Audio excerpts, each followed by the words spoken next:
Oi, ouvintes, esse é mais um episódio do Sábado Sem Legenda. Eu sou Diego Quara, estou aqui com meus amigos, parceiros, irmãos de podcast, Camila Henriques e Vice Cecerino. E aí, gente, como vocês estão? Olá! E aí, gente, que beleza? A gente queria avisar que a gente ficou um tempo off, né? Porque a gente teve esses problemas técnicos, né? Coisas dessa tecnologia que impede o movimento da arte, às vezes, né? A gente tava que nem o James Cameron, passou um grande tempo distante, se aprimorando, né? Estamos diante da TV assistindo a filmes antigos. Aqueles tempos que não mais. Vem aí! Tá ali! Rede Manchete. Sábado Sem Legenda. Uma paixão tão forte que sobreviveu a um dos maiores desastres da história. Luta de classes, tragédia, existencialismo e melodrama, um dos filmes de maior sucesso de todos os tempos. Com Kate Winslet e Leonardo DiCaprio, o filme de hoje é Titanic. Muito bom, muito bom. Essa sinopse foi bem chamada da TV Globo sobre Titanic, né? Foi muito isso mesmo. Sim, a chamada da primeira exibição em 98. Toca Celine Dion. Titanic, uma superprodução vencedora de 11 Oscars. É engraçado que eu vi uns vídeos assim, de chamadas antigas e eles sempre usavam o mesmo trocadilho que é emoção à vista. Emoção à vista. Ops, é junto com o iceberg, né?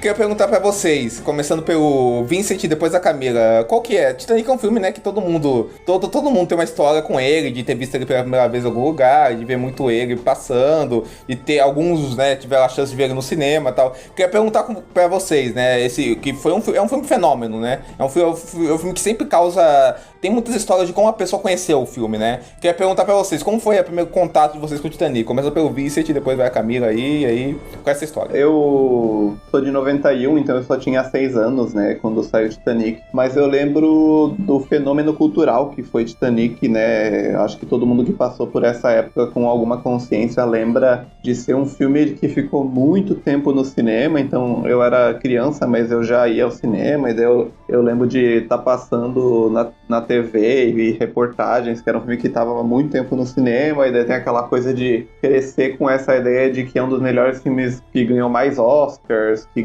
trouxe mais gente durante muito tempo na nossa vida, até esse recorde ser quebrado pelo próprio James Cameron. O Titanic era o filme de maior sucesso de bilheteria da história, né, até o Avatar.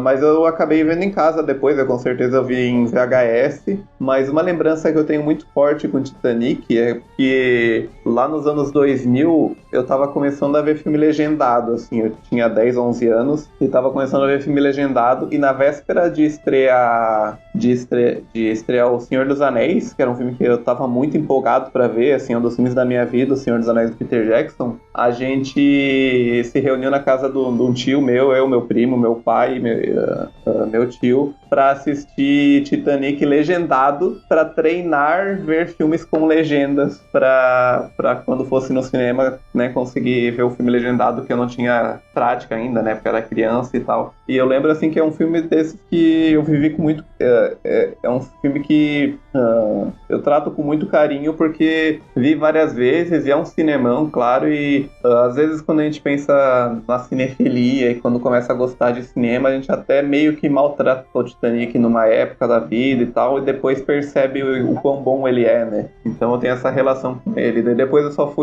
eu revi várias vezes, e antes de rever pro podcast agora, a última vez que eu tinha visto foi no relançamento em 2012, quando saiu em 3D. Eu vi em 97, quando saiu, assim, eu também, assim, já ia bastante ao cinema, e eu lembro desse frisson, né, quando o filme foi lançado, assim, ele já veio com essa carga muito grande, que era um fato que era muito conhecido, né? E todas as coisas das filmagens, né? Assim, é uma questão de bastidores que remete muito ao E o Vento Levou, né? Que acho que Titanic é o maior herdeiro, né, desse cinemão evento, né? Sem dúvida. E realmente foi um evento, assim, porque eu sou da geração que tinha pôster do DiCaprio, né? Que comprou aquelas revistas pôster. Comprei uma revista que vinha a VHS do Diário de um Adolescente. Ah, ele já Que eu era um crush, assisti, então. achava super. Ele já é um crush, Não, eu sério, então. achava super transgressor aquele filme, não sei o quê.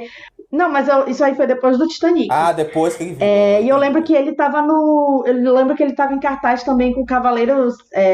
A Lenda do Cavaleiro Secreto. Não, gente. O Homem da Máscara Homem de da Ferro. Máscara de Ferro, sim. Ele tava com esses dois filmes e eu lembro que eu não consegui assistir esse, eu fiquei chateadíssima, chorei, fiquei triste. Não chorei, provavelmente, mas enfim. Mas o Titanic, eu lembro que antes mesmo de eu assistir, a minha madrinha, ela foi ver e ela contou pra gente, da família, assim, ela contou toda a história. Então, eu lembro dela contando, assim, eu tenho uma memória meio bizarra pra algumas coisas, então eu lembro que ela contou Sei como é. todos os spoilers, assim, ela já contou que era a história de uma velhinha que tava lembrando de como, do romance que ela teve no Titanic, como ela conseguiu sobreviver ao naufrágio e tal. E aí eu fui ver no cinema, eu não lembro se eu vi dublado ou legendado, assim, essas particularidades, assim, não lembro tanto. Eu lembro que eu fui ver com a minha avó e lembro também que o assento tava todo carcomido, assim, e era do shopping, olha só, pra ver, né, as pessoas, né, acabavam com as coisas. E aí depois fui ver de novo em 2012 no cinema e espero em 2023, né, falaram que vai voltar ao cinema. Para reassistir. E assistir quando chegou nas locadoras, que era aquela VHS de duas fitas, e assistir quando passou na Globo. E, enfim, tive o DVD, o Blu-ray, enfim. Não tenho uma paixão tão grande quanto eu tenho uma amiga, uma colega de trabalho, Michele, que ela... Beijo, Michele, que ela compra várias versões do Titanic, assim, do filme e tal. E ela tem versão rara e tal. E, assim... mas admiro, é um ótimo filme para você ter esse fandom. Não, com certeza. Essa coisa de relançamento vai, pelo que eu sei, vai sair 2023 agora em IMAX 3D, uma nova remasterização, assim. E essa remasterização de 2012 é interessante porque foi o 3D e muita gente tratou na época como uma coisa de... tudo é 3D agora, só porque ele fez Avatar e... Meio picaretagem, né? Tratar como picaretagem. Mas a verdade é que acho que a gente pode falar mais disso depois. O James Cameron sempre foi um fã de 3D, um fã dessa ideia do 3D, e ele trabalhou antes, tinha uma atração no parque da Universal, que é tipo a Disney da Universal, que era do Exterminador do Futuro 3D, que ele trabalhou para construir essa atração. Então acho que sempre foi um negócio assim. E o Titanic, ele é um filme que tem cenas assim que a gente vendo, ele realmente pede cabe ali, né? Se você pensar numa tecnologia 3D, num filme evento. Para. É aquele início, né? Que a gente tá indo pelo navio, né? Os destroços. Isso, né? E ele usa muito. Eu não lembro muito do que eu achei do 3D. Eu fui ver em 3D em 2012, mas, assim, o próprio Avatar, assim, foi um dos melhores filmes pra se ver em 3D. Eu lembro mais da euforia de estar vendo o Titanic no cinema de novo do que do 3D em si. Foi na mesma época do Aventuras de Pi, não foi o lançamento do Titanic, né? Curioso isso, não foi não? Foi. É do mesmo ano. Do mesmo Que doideira, ano, 2012. Que doideira. E você, Diego? Qual a sua... Minha relação com o Titanic, né? Esse monumento em forma de filme e de navio, né? Então, a parada é a seguinte, cara, assim, quando o Titanic tava saindo no cinema, eu tava nascendo, né? Então, logicamente que eu não vi no cinema, Jovem. né? Assim, né? Eu tava nascendo. Mas eu lembro muito claramente quando o filme passou na Globo pela primeira vez, as chamadas, assim, que eu lembro todo mundo comentando. O filme vai passar na Globo, o filme vai passar na Globo. Não sei se foi uma das primeiras vezes, mas que a Globo anunciou muito que o filme ia passar na Globo, assim, sabe? Assim, todo mundo só comentava Mas isso. sempre anuncia, né? Exato. Hoje em dia passa muito na Record, né? Se eu não me Passava engano. muito na Record uma época. Eu lembro de ver na Record também esse filme. Mas eu lembro que dessa vez na Globo foi uma coisa tipo, caralho, vai passar Titanic. E aí eu lembro que a minha família se reuniu em algum lugar.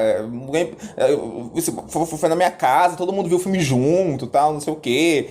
aquela comoção, que a cena, o pessoal chorando, o Jack, a Rose, tal, não sei o que, tudo isso, aquelas cenas de desastre fodas e tal, assim, foi muito catártico, né? E aí, cara, assim, eu vi o filme pela primeira vez nisso aí, vi ele reprisado 1000 vezes em Fox, em Globo, em Record, assim, na Fox eu passava direto, assim, eu lembro na Fox, sabe, quando a gente conseguiu TV a cabo aqui, sempre via na Fox, né, tal. E aí tal, é um filme que eu cresci com ele no meu imaginário, assim, sabe assim, eu sou o rei do mundo, sabe assim, tanto é que eu fui ver Titanic legendado, demorou pra ver legendado, porque eu tinha muito na memória a dublagem do filme, né, que até com o Dalton Mello, vocês sabem disso, né, ele que dubla o Jack, né, na dublagem, assim, né. Nossa, não sabia. Caraca! Mas é claro, mesmo assim não temos piolhos, somos americanos. Os dois. É, o Dalton Mello que dubla o Jack na dublagem, assim. Meu Deus! É o Dalton Mello. O Dalton Mello e o irmão dele, o Celton, eram dubladores, né?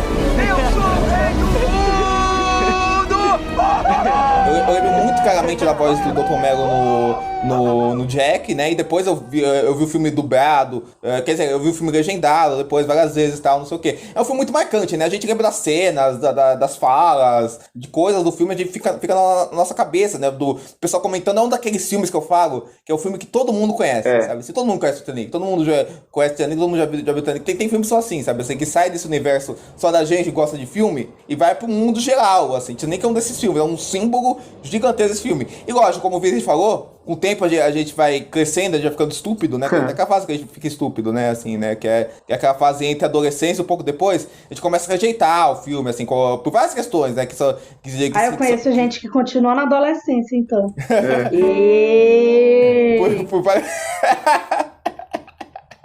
Por várias questões que são igualmente estúpidas, né? Porque, tipo assim, é um filme clichê, é um romance, não sei o quê. Porque o Titanic só presta nas cenas de destruição. É só cena de destruição, não tem história, é só visual, essas coisas, assim, sabe? Essas coisas, assim, parece história de novela, essas coisas que a gente ouve, a gente assimila como uma verdade. E além disso, eu acho também que tem uma parada que a gente, enquanto cinéfilo, tem um mal, assim, às vezes, assim, também, que, assim, a gente, às vezes, tem uma predileção pelo que é rejeitado, assim, e o que é muito aceito, o que faz muito sucesso, o que se dá muito bem, vai se criando uma coisa, como isso aí todo mundo já ama, como isso aí já é muito popular, como isso aí já fez muito sucesso, a gente cria uma resistência a isso, assim, sabe, assim, e obviamente que tem coisas que são populares, fazem muito sucesso, que a gente pode não gostar e achar um lixo mesmo, assim, sabe assim, do meu jeito que tem coisas que não fazem sucesso, que são coisas meio malditas, ou que não tem o seu conhecimento, que a gente pode amar mesmo, assim, e defender, tal, não sei o quê. Mas às vezes isso cria uma coisa automática, assim, esse filme, como todo mundo fala desse filme, esse filme não pode ser bom, não pode ser tudo isso, assim, aí cria essa coisa, né, assim, sabe assim, porque é um filme muito conhecido, tal, não sei o quê.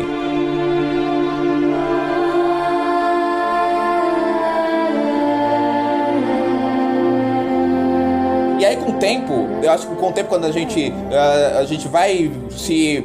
vai navegando mais pelo cinema, a gente percebe que o que importa no cinema são as potencialidades que ele dá pra gente, assim,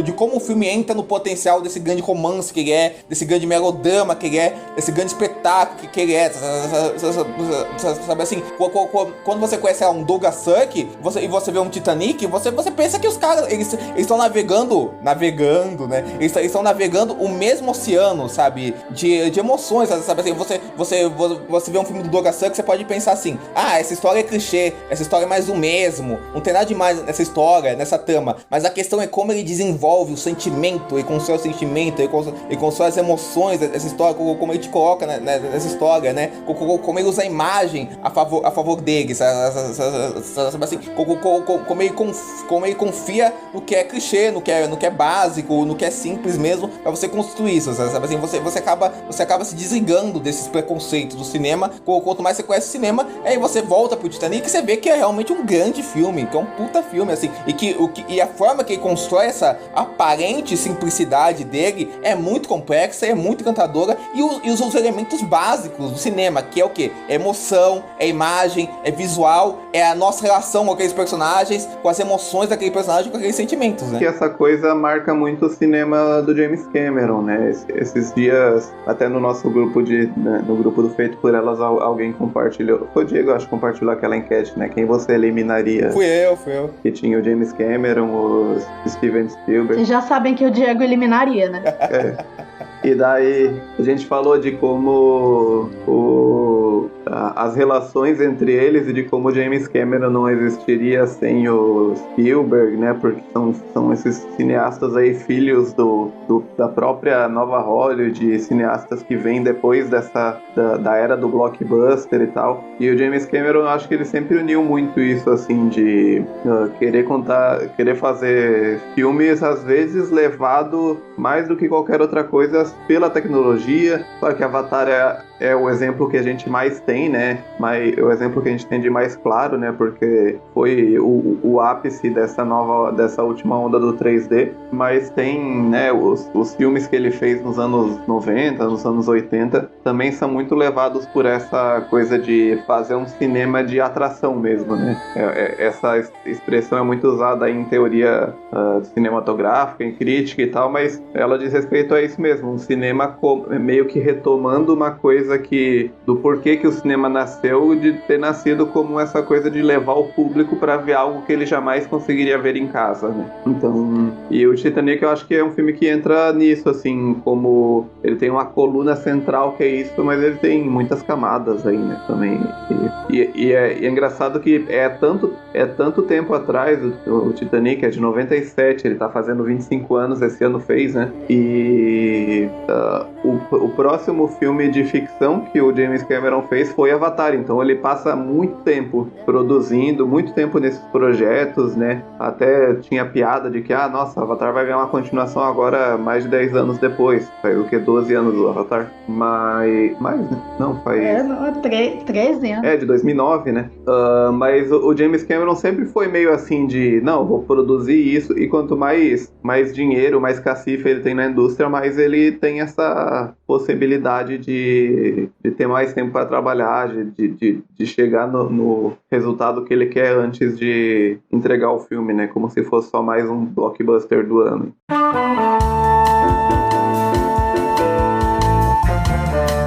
Olá, meu nome é Carissa Vieira e eu queria desejar um ótimo 2023 para os ouvintes do Sábado Sem Legenda e para os 3 maravilhosos que comandam esse podcast incrível.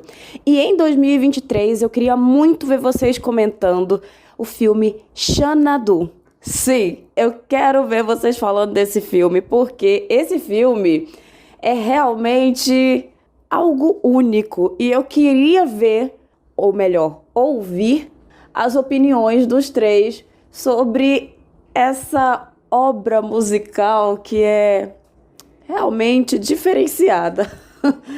Beijos!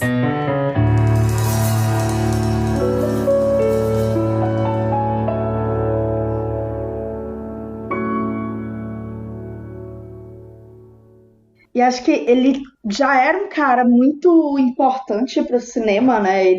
Ele já tinha feito meio que a revolução das máquinas dele, né? Assim, com os 2 filmes do Exterminador, né? Principalmente o segundo, que é aquele caso de sequência que meio que suplanta o original, que já era muito bom, mas o segundo filme é considerado, né, um dos grandes filmes, assim. Tanto é que até hoje tentam fazer continuação desse filme e nada se compara, né? Porque não é só a história, né? É um dos grandes filmes de ação que Hollywood já fez, né? O Terminator 2. É porque não é só a história, né? É a atmosfera, é a tecnologia. Também é aquela coisa assim de que um filme daquele tipo em 92 tem uma coisa diferente do que um filme daquele tipo em 2012, em 2022, assim, né? Assim, é muito diferente, assim, né? E nunca colocaram um autor, né, para fazer essas continuações, Não, né? Assim, se bem que não. Não sei. Quem é que fez aquele do Christian Bale? Christian Bale foi o Quem é que dirigiu? MacG. Nossa, caraca, um autor. MacG é um diretor operário. Não é autor, mas ele é um diretor autorismo operário do de MacG, Hollywood, amigo. assim. Interessante, mas não é autor, não. Autorismo do MacD, amigo. Não, ele é interessante. Olha, Pois é, mas a ele- gente tem que trazer. Eu não vou nem entrar nessa discussão, porque um dia as Panteras detonando vai vir pra esse Não, eu podcast. adoro, eu adoro as Panteras dele, adoro, mas aí, autor é um pouco demais também. Adoro o primeiro, as Panteras detonando, eu já acho demais, mas assim, o detonando talvez eu goste até mais, mas depois, isso fica pra Eu outro dia, também. assim. Meu Deus. Mas assim, voltando, o James Cameron, ele sai, o filme anterior, né, dele, ele tem um início de anos 90, assim, com esse filme, né, com o Exterminador 2, e aí depois ele faz o True Lies, né, que é um filme de ação clássico de Supercine, que vai vir pra cá É com maravilhoso, certeza. nossa, é Na maravilhoso. verdade, ele é eu clássico adoro do True cinema Lies. em casa, né, do SBT, né, era Isso. muito cara do SBT. E que tinha um tom mais cômico, né? Assim, acho que é um dos melhores papéis do Arnold Schwarzenegger e da Jamie Lee total. Curtis, assim, que eles estão muito É muito bom. à vontade, né? E acho que é aquela coisa meio Senhor e Senhora Smith, né? Essa coisa assim meio... Também é um romance, né, o True Lies, né, também tem... uma coisa meio aquele filme do Soderbergh, né? Essa coisa assim do filme que a tensão sexual deles é importante pro filme andar e tal. E aí ele vai fazer o Titanic, né? Que é um projeto completamente diferente. É claro que ele já tinha feito o Segredo do Abismo, né? Ele já tinha feito coisas ambiciosas tecnologicamente e tal, mas assim, o Titanic é algo completamente diferente, tanto é que a indústria via como um fracasso, né?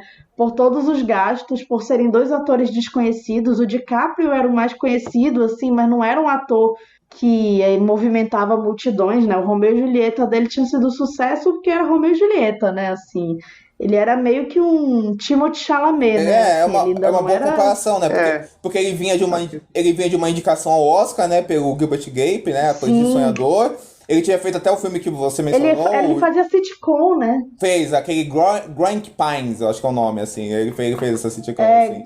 E depois ele fez o que você citou, The Best Boy Diaries, que é outro filme também bem de atuação pesada, essas coisas e tal. Não sei o que, mas ele não é um astro, né? Ele é aquele ator promissor, né? Assim, que tava na área, né? Ele era bem Timothée Chalamet mesmo, porque ele fazia As Filhas de Marvin, né? Que acho que era um papel que o Timothée Chalamet faria hoje em dia. Eles têm carreiras parecidas, os dois, né? Lucas Hedges, né? Uma coisa assim. Exatamente. Né? E ela vinha do... Razão e Sensibilidade. Não, foi a Vaca do Razão e Sensibilidade, que foi indicada pro Oscar. Vendo Razão e Sensibilidade, ela era atriz shakespeariana, né? Ela tinha feito Hamlet do Kate Back.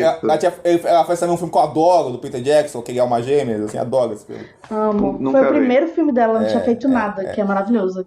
Ela, Kate Winslet, né, gente? Rainha. Mas esse filme dela, da Jane Austen, do Ang Lee, é muito bom. É ótimo, ela tá perfeita. Indicação dela, eu acho que é a primeira. Ela é Emma Thompson, inclusive ganhou um roteiro adaptado pra esse filme, se não me engano, assim, porque ela faz o roteiro desse filme, assim, e o filme é dirigido pelo Ang Lee, né? E aí, mas a parada, cara, da Kate Winslet, a gente tá fazendo essas analogias com atores do momento, eu acho que a carreira dela é bem parecida com a carreira da Saoirse Ronan. Inclusive, quando eu tava vendo o filme... Total. Eu tava vendo o filme, se esse filme fosse feito hoje em dia, quem faria a Rose seria a Saoirse Ronan, assim, eu acho que é muita cara de um personagem que ela faria. Muita cara.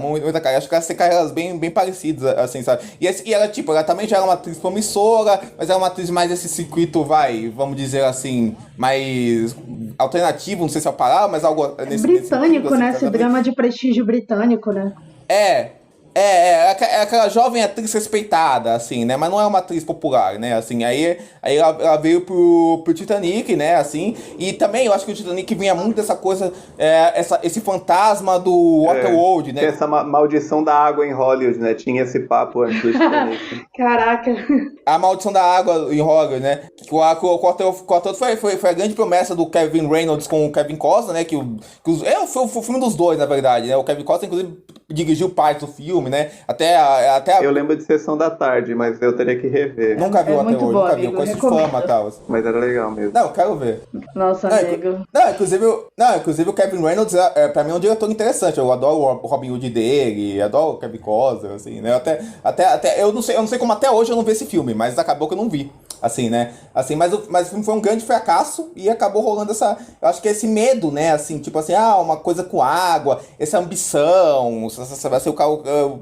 É aquele tipo de projeto que você pensa, nossa, se isso for um fracasso... A gente falando parece uma coisa meio até supersticiosa, né? Maldição da água, mas a questão é que, sei lá, nos 90 já estava evoluindo essa coisa de Hollywood se adequar a pressões de sindicato e pressões técnicas de como a indústria tem que funcionar de uma certa maneira, e trabalhar com água fisicamente em Hollywood é uma coisa assim que é desde sempre meio que um pesadelo de segurança, de logística, As pessoas gripam, né? O equipamento pode se ferrar. E na época era tudo película, né? Não dá pra esquecer que era uma questão super sensível também, então... Imagina o David Fincher filmando na água, gente, com 80 mil takes. Exatamente.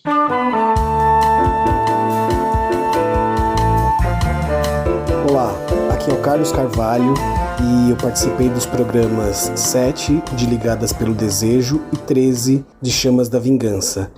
Pro próximo ano eu queria que vocês fizessem um programa sobre Cabo do Medo, do Scorsese. E é isso. Bom fim de ano pra todo mundo e o Sábado Sem Legenda volta em 2023.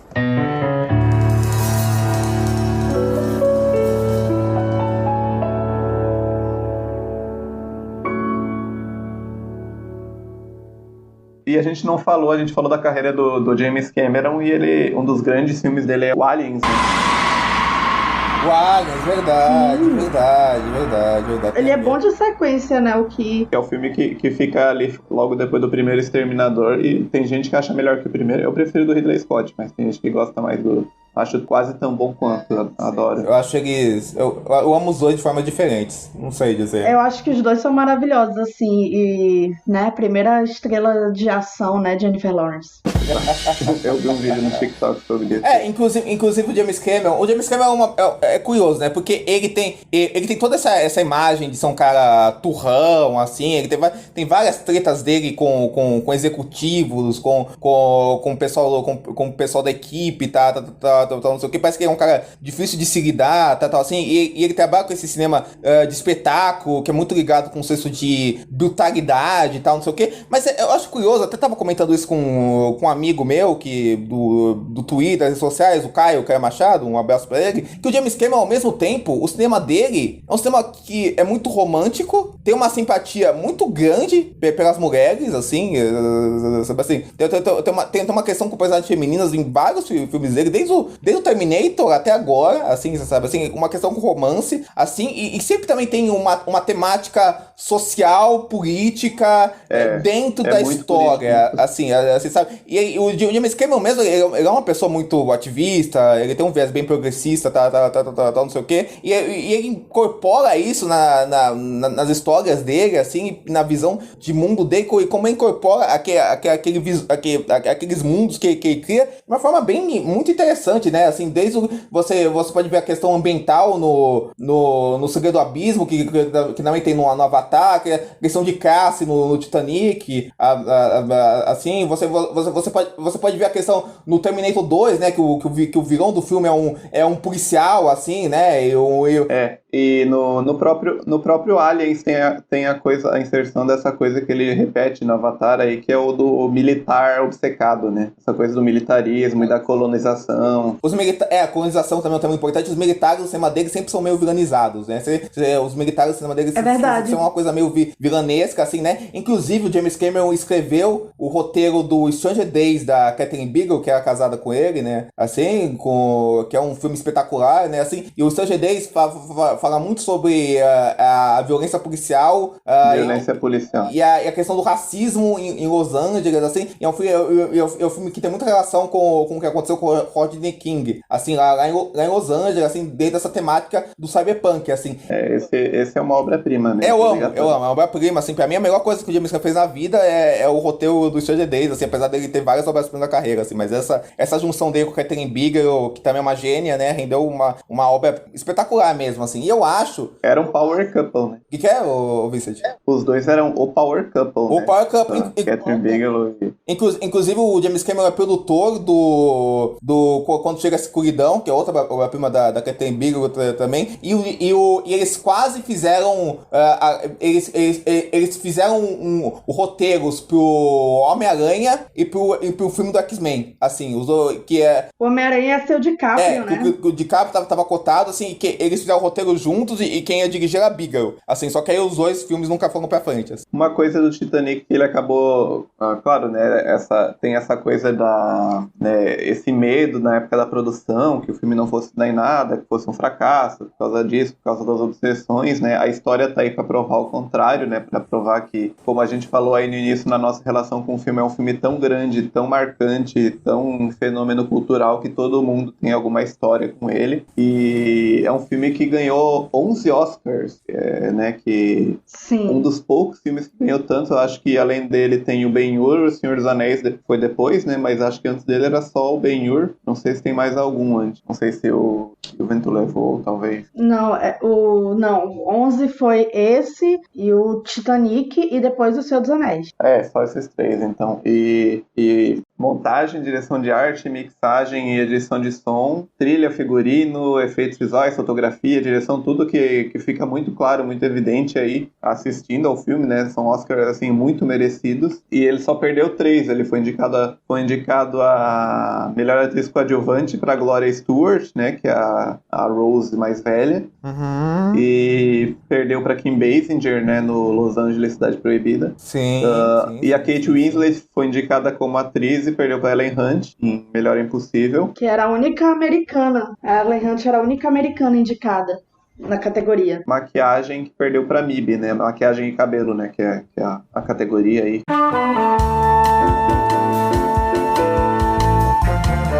Oi gente, tudo bem? Aqui quem fala é o Pedro Straza, né? Eu participei do Sábado Sem Legenda dos episódios de Ghost, do Outro Lado da Vida e Marcas da Violência esse ano. Então, passando só para desejar um feliz 2023, o podcast Sábado Sem Legenda volta 2023.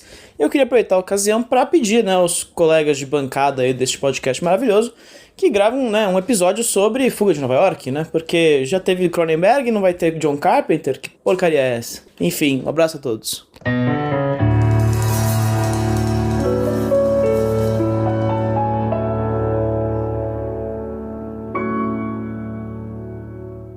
Eu acho que tem uma coisa, eu acho que o Titanic fez bem, você falou do Ben-Hur, né, que também teve isso, eu acho que o Titanic fez bem aquele esquema que rolava com esses épicos de Hollywood, né, de fazerem muito sucesso e chegarem no Oscar, tipo o Vento Levou, o Ben-Hur e tal, assim, e ganharem vários, depois o Retorno do Rei fez também, assim, sabe assim, de ser aquela coisa que da indústria abraçar esse filme que foi o arrasa com a quarteirão, assim, que acabou ganhando tudo. Assim, acho que aquela coisa assim, as pessoas acham que o Titanic não merecia tudo isso e tal, mas acho que mesmo que você não concorde e tal, é compreensível. Por exemplo, eu não gosto do filme do Metaverso, só que eu vou entender se ele ganhar tudo que ele ganhar, porque enfim, foi um fenômeno cultural, sim, assim, sim. Assim como o Titanic foi. Não estou comparando os dois, estou dizendo cada um na sua época, né? Lógico. E Titanic tem aquela coisa assim, que é uma coisa muito rara no cinema de hoje em dia, que alguns filmes resgataram e tal, mas não é mais tão frequente, que é a música, né? Essa coisa assim da música ser muito marcante. A música junto com a trilha instrumental, né? Que era James Horner, e a música cantada pela Celine Dion, né? Que, enfim, o James Horner faleceu, inclusive, uns anos atrás, né? Acho que o Titanic teve... E é uma música muito presente no filme, né? A trilha. Por mais que a gente nunca ouça, né? O My Heart Will Go On, a gente ouve Nossa, demais. O instrumental. Parece meio que é o mar chamando ela, né? Assim, de certa forma, né? Esse instrumental, né? Assim. Mas é maravilhosa. Eu lembrei de um negócio que Minha mãe trocou de carro um tempo, assim, eu tava aprendendo a dirigir, daí ela trocou e era o primeiro carro que a gente teve que tinha som, né? Só que não tinha pendrive, nada, era CD, e daí eu entrei num sebo e comprei um CD que era Sucessos da Tela Quente, o nome do CD. Amo! E era várias músicas de filme, tipo música pop que toca em filme, assim, era um CD pra ouvir no carro. Sim, e uma delas era My Heart Will Go On, versão dance, mais eletrônica, assim, sabe? E daí era maravilhoso. Toca aí, DJ. Mas assim, foi uma música que foi pop mesmo, e eu tava falando esses dias que, sei lá, aconteceu recentemente com Shallow isso, assim, né, de ser uma música que toca num filme que é uma música original. Shallow, mas é tão raro, né? Foi esse é tão raro, retorno. dá pra contar nos... É raro. Só que Shallow tinha aquela coisa de ser uma música, uma cena do filme, né? Também, isso. Mas é tão raro que isso aconteça, né? De uma música que é uma canção original pra um filme pegar.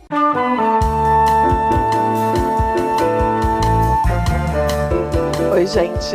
Aqui é a Rosana Iris. Eu participei do Sábado Sem Legenda sobre Garota Exemplar. Agora o podcast só volta em 2023. E eu queria aproveitar esse momento para fazer um pedido para fazer um episódio sobre Lua de Fel, do Polanski. Fica aí a recomendação. Beijo, gente.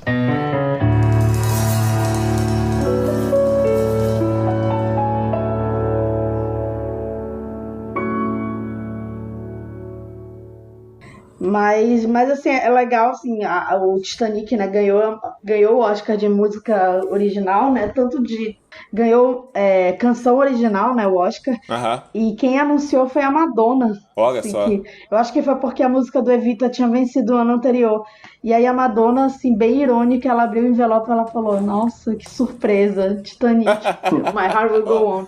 É uma figura, né, E a Celine Dion cantou maravilhosa, a Celine Dion cantou com o Coração do Oceano, né, com o colar que era o Coração do Oceano, e ela conta que a Celine Dion gesticulava muito quando ela cantava, e no meio da música ela deu um soco no peito, assim, e aí ela sentiu o colar, assim, aí ela ficou, meu Deus, eu quebrei o colar, enquanto ela cantava, assim, ela, meu Deus do céu, não sei o quê, mas não tinha quebrado e tal. Mas, assim, é bem engraçado, essa apresentação tem no YouTube e tal, né, é uma coisa, assim, que por conta de direitos autorais é mais difícil achar as apresentações musicais do Oscar. Mas é interessante. Você falou uma coisa interessante, Camila, que essa coisa do, tipo assim, mesmo se a pessoa preferir outro filme daquele ano que estava indicado, entender por que o Titanic ganhou, assim. Eu acho que, tipo assim, você pode achar Los Angeles, Cidade Proibida, um grande filme, você pode amar O Gênio Indomável e tal, você pode ter outros favoritos daquele melhor filme. Mas eu acho assim, cara, não tinha como algum filme ganhar do Titanic, cara, assim, você sabe assim, por tudo que o filme é, assim, você sabe assim. E além disso, é um puta filme, entendeu? Exatamente. Além disso, é um filme de feitura cinematográfica, de criatividade cinematográfica, é um filme gigantesco, assim, sabe assim? Então mesmo você preferindo outro filme... Não é o Green Book, gente, sabe? Não é nada Green Book. É um filme de um autor mesmo, assim, usando a linguagem, mas tanto é que muita gente ainda nesse negócio de outro, muita gente fala, mas o Titanic nem foi indicado a roteiro e ganhou o Oscar. Gente, mas que argumento é esse? Podia ter sido, inclusive. É porque... Foda-se, a história do Titanic é um fiapo de história. É uma velhinha contando do romance de uma noite que ela teve. Mas podia ter sido porque os diálogos do filme são maravilhosos, né? Não sei se você já vai falar do filme. Não, são maravilhosos. Eu defendo. E viram meme, né? Assim... Faz 84 anos. É engraçado que eu tava revendo, e daí é um filme que a gente vê tantas vezes que ele fica meio gravado na nossa cabeça, né? Daí, na cena em que eles recuperam o cofre, tem alguns objetos que eram da Rose, né? E ela chega, né? A Rose mais velha, né? Que é a Gloria Stewart, e ela pega o espelho. Eu acho incrível essa cena. E ela olha e fica admirada, assim. E isso até a gente pode falar depois, que eu acho que a Rose, ela é muito definida por essa relação dela com objetos palpáveis, assim. Eu acho que o James Cameron trabalha muito isso. Mas ela pega o espelho e ela fica, tipo, com aquela saudade de ver um objeto que ela perdeu faz tanto tempo. E quando ela vira, ela fala... O reflexo é que mudou um pouco. E, porra, é incrível, assim, eu acho esse tipo de detalhe nos diálogos, assim, ao longo do filme, não só nessa cena, claro, eu acho muito foda. Eu acho que é importante, assim, destacar, Vicente falou da Gloria Stewart. A Gloria Stewart, ela, acho que a escalação dela já mostra essa reverência dele ao cinema clássico, né? Porque ela é desse cinema clássico mesmo, assim, da época do cinema dos monstros, né? Assim, ela fez... eu acho, assim, deve ser por isso, assim, que o Guillermo del Toro deve beijar o pé desse homem por causa disso, né? Assim, porque ela fez o Homem Invisível, por exemplo. O Homem Invisível de 33, né? Não o da Elizabeth Moss, que ela não estava nem mais viva. Inclusive, eu acho que ela viveu até mais de 100 anos, inclusive. Tem um dado curioso da Gloria Stewart, que ela era a única integrante da equipe do Titanic, do filme Titanic, que já tinha nascido quando o Titanic afundou de verdade, porque ela nasceu em 1910 e o Titanic afundou em 1912. Sim. Assim, ela trabalhou a vida toda dela, né? Assim, eu acho que depois do Titanic ela ainda fez algumas coisas, assim, de TV e tal, assim, mas o grosso mesmo da carreira dela foi nesse cinema clássico. E foi incrível, assim, que ela ter recebido esse reconhecimento no fim da vida, né? Ela recebeu uma indicação Oscar e acho que provavelmente ela ficou em segundo lugar, porque no SEG ela ficou empatada com a Kim Basinger. Ela e Kim Basinger ficaram empatadas, assim. E amo Cidade Proibida, assim, acho a presença da Kim Basinger maravilhosa, mas assim, ela tava concorrendo com a Gloria Stewart, que é meu primeiro trauma de Oscar, assim, sabe? Ela não ter vencido. E ainda tinha a Julianne Moore, enfim, né? A Minnie Driver, a menina do Gênio Indomável. Fantástica. Esse ano foi um grande ano, né, das atuações coadjuvantes, né, assim, foi um ano pesado, assim, né, assim. Principais mesmo, assim. Foi um belo ano, assim. Atuações de homens mesmo, que eu lembro que foi um caos quando o DiCaprio não foi indicado ao Oscar, né, e vários atores mais velhos foram indicados, tipo Jack Nicholson, Peter Fonda, e só o Matt Damon foi indicado, né, de ator jovem naquele ano, né. Que ganhou. Rolaram umas piadinhas do Billy Crystal e tal no Oscar, mas enfim, não é um papel assim, acho que é um papel menos apreciado que é o herói romântico, assim, mas é compreensível que perto da Kate Winslet ele ficasse meio... Ele fica meio apagado. Assim, depois eu acho que quando eles se reencontraram no filme de 2008, Foi Apenas um Sonho, eu acho que os dois estão pau a pau, assim. Então, eu adoro esse filme, acho que ele é bem subestimado. Esse filme é ótimo, é o melhor filme do... Nossa, é verdade, tem ela, bem reencontro. É o melhor filme do Sam Mendes, esse aí, de fácil. Tem, eu também acho. Assim, nossa, mas é acho que eu fácil. não sei se vi todos, mas... Acho que eu vi a maioria. Nossa, fácil. Maravilhoso, maravilhoso. Acho que merecia mais reconhecimento. Eu gosto demais, assim. Kathy Bates, maravilhosa, ela faz uma personagem famosa do Titanic, que é a Unsinkable Molly Brown, que era meio que uma milionária, né? Era uma nova milionária, né? Que acho que o Titanic fala muito disso também, sobre luta de classes, né? E sobre os níveis dentro da riqueza, né? Que você, mesmo sendo rico, você tem que ser um tipo certo de rico, né, para você ser aceito, mas isso a gente vai falar depois. E a Molly Brown era uma milionária excêntrica, só que a gente sabe que ela era uma milionária recente, né? E aí ela ganhou esse apelido de Unsinkable Molly Brown, porque ela sobrevive ao Titanic, né? Unsinkable é inafogável, né? Inafundável.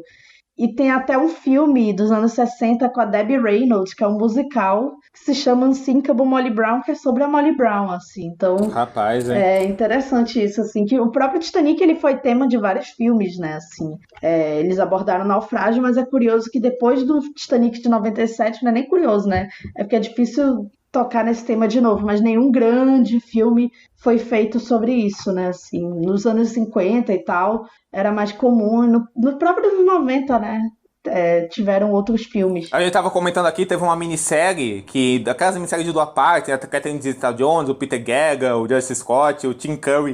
O Tim Curry faz o vilão, né? Que saiu em 96. Caraca, Tim Curry. Saiu em 96, já com a produção do Titanic sendo feita, já pra pegar esse hype, assim. Aí ele passava direto na Globo, passou no SBT também, assim, como um grande filme, assim, sabe, assim, pra televisão.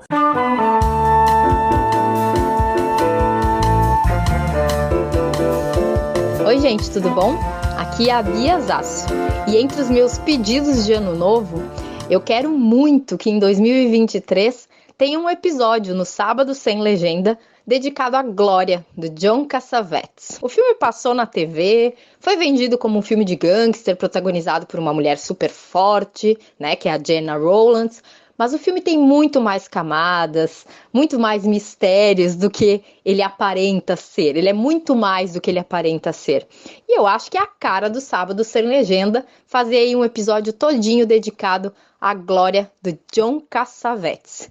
E quem sabe eu não participo desse episódio, hein? Eu já estive aí uma vez, foi maravilhoso, muito divertido e adoraria aí deslanchar, né? Largar algumas palavrinhas sobre Glória do John Cassavetes.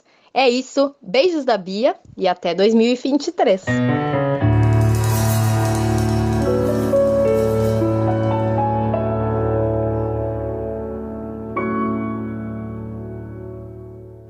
Não, mas uma coisa que a gente falou de outros filmes do Titanic, o James Cameron diz que a ideia dele fazer Titanic foi porque ele gostava muito de um filme dos anos 50 sobre Titanic, que eu nunca vi. Sob Deus por testemunha, né? Isso. E vem essa coisa assim dele querer abordar essa tragédia e tal. E é um filme que eu gosto porque, aí já falando do filme em si, ele tem essas camadas de filme, né? É um filme que... é um filme de tragédia, claro, né? Acho que ali da última hora do filme é um filme que se apoia muito em ser um filme de tragédia, e daí a partir daí ele se estrutura a partir de vários núcleos, com várias histórias, com várias coisas que marcam cada personagem lidando com essa tragédia, como tem outros filmes desse gênero. Mas aí ele tem também um filme que é o melodrama, que eu acho que é um romance muito, muito bem feito, muito bem construído ali entre os dois personagens nesse capítulo do melodrama. E antes, eu acho que, não diria na primeira hora, mas eu diria ali na primeira meia hora, talvez, ele tem esse filme que é quase documental, né? Ele começa com o Bill Paxton. O primeiro grande chip, ele e a personagem da Suzy Ames. Nossa, chipei demais vendo, eu não lembrava disso. Tinha uma tensão sim, tá? Tem, nossa, demais. E eu gosto porque, assim, é um filme que ele passa muito tempo nessa parte inicial, que é usando imagens reais, que o James Cameron foi lá e quis pegar imagens reais do naufrágio do Titanic, porque ele é maluco.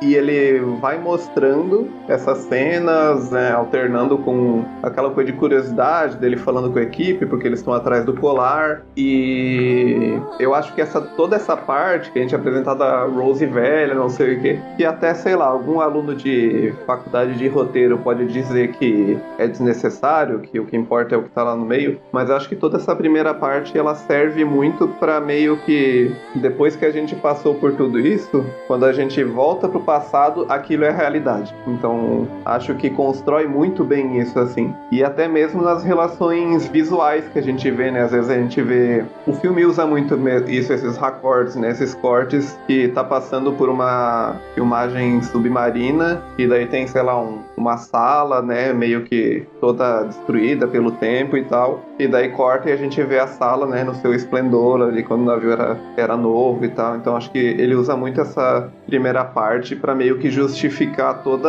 o naturalismo que ele constrói com CGI, com efeito ali na parte do meio do filme. Eu acho que sobre isso, Vincent, ao meu ver, assim, o James Cameron, ele cria muito bem essa relação entre o passado e aquele presente, de como esse passado e presente reflete, né, a protagonista, que é a Rose, assim, sabe assim, desses dois mundos que ela já habitou, assim, que ela habita e que ela já habitou, né?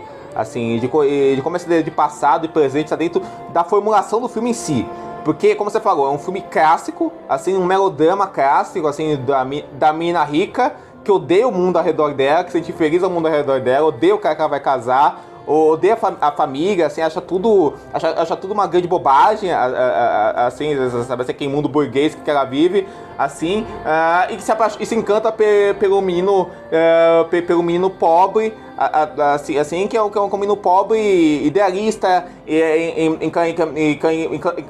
encantador artista, assim, sabe, assim, é um menino que ainda indo nessa coisa do James Cameron, assim, é um menino que ele tem uma masculinidade que é muito fora do padrão, sei lá, do herói de ação, menino doce, sensível, assim, amoroso, carinhoso, tudo isso, assim. Eu adoro a cena que ela vê os desenhos dele e ela meio que tá julgando ele, né? Ela fica olhando e daí ela vê, tem um desenho que ele faz que é de uma prostituta, né? Que tem uma mulher nua desenhada e ela meio que vai se surpreendendo com o como ele lembra das pessoas, né? Ele fala da prostituta que era perneta, da senhora que ficava no bar, que ele desenhava ela das mãos, como ele gosta de desenhar as mãos. E eu fiquei pensando muito nisso, apesar de não ter chegado em nenhuma conclusão, que o filme, ele usa muito isso, né? As mãos como algo simbólico, assim, dessa relação. Então, quando ele puxa ela de volta, quando eles se conhecem, a gente vê a mão dele desenhando, a gente vê a mão da Rose pegando os objetos, a gente vê a cena que é uma cena muito mais quente, tórrida e sexual do que, sei lá, muita coisa do cinema desse ano, que é a cena de sexo do Titanic. E assim, a minha geração foi muito marcada por essa coisa de tipo sexo resumido naquela cena os dois dentro do carro e o vidro tá embaçado e ela coloca a mão na janela do carro, né? Quando eles transam no final do filme. Eu acho incrível, assim, acho como é um cinema clássico, econômico, que diz tudo ali com o movimento, a gente não precisa ver nada e o filme expressa tudo isso, assim, eu acho que é legal essa cena. Mas assim, essa cena que ela tá julgando os desenhos dele, eu acho legal que ela fala pra ele também uma coisa que me marcou, porque eu sou muito fã de Avatar e eu gosto como pra ela uma das coisas que é uma frase definidora no romance deles e ela se apaixona pelo Jack ali nesse momento, é quando ela fala que gosta dele porque ele vê as pessoas, porque ele enxerga as pessoas. Jack, você tem um dom, de verdade. Enxerga as pessoas. Enxergo você. Como elas são, né? Ela que vive num mundo de aparências, num mundo de materialidade.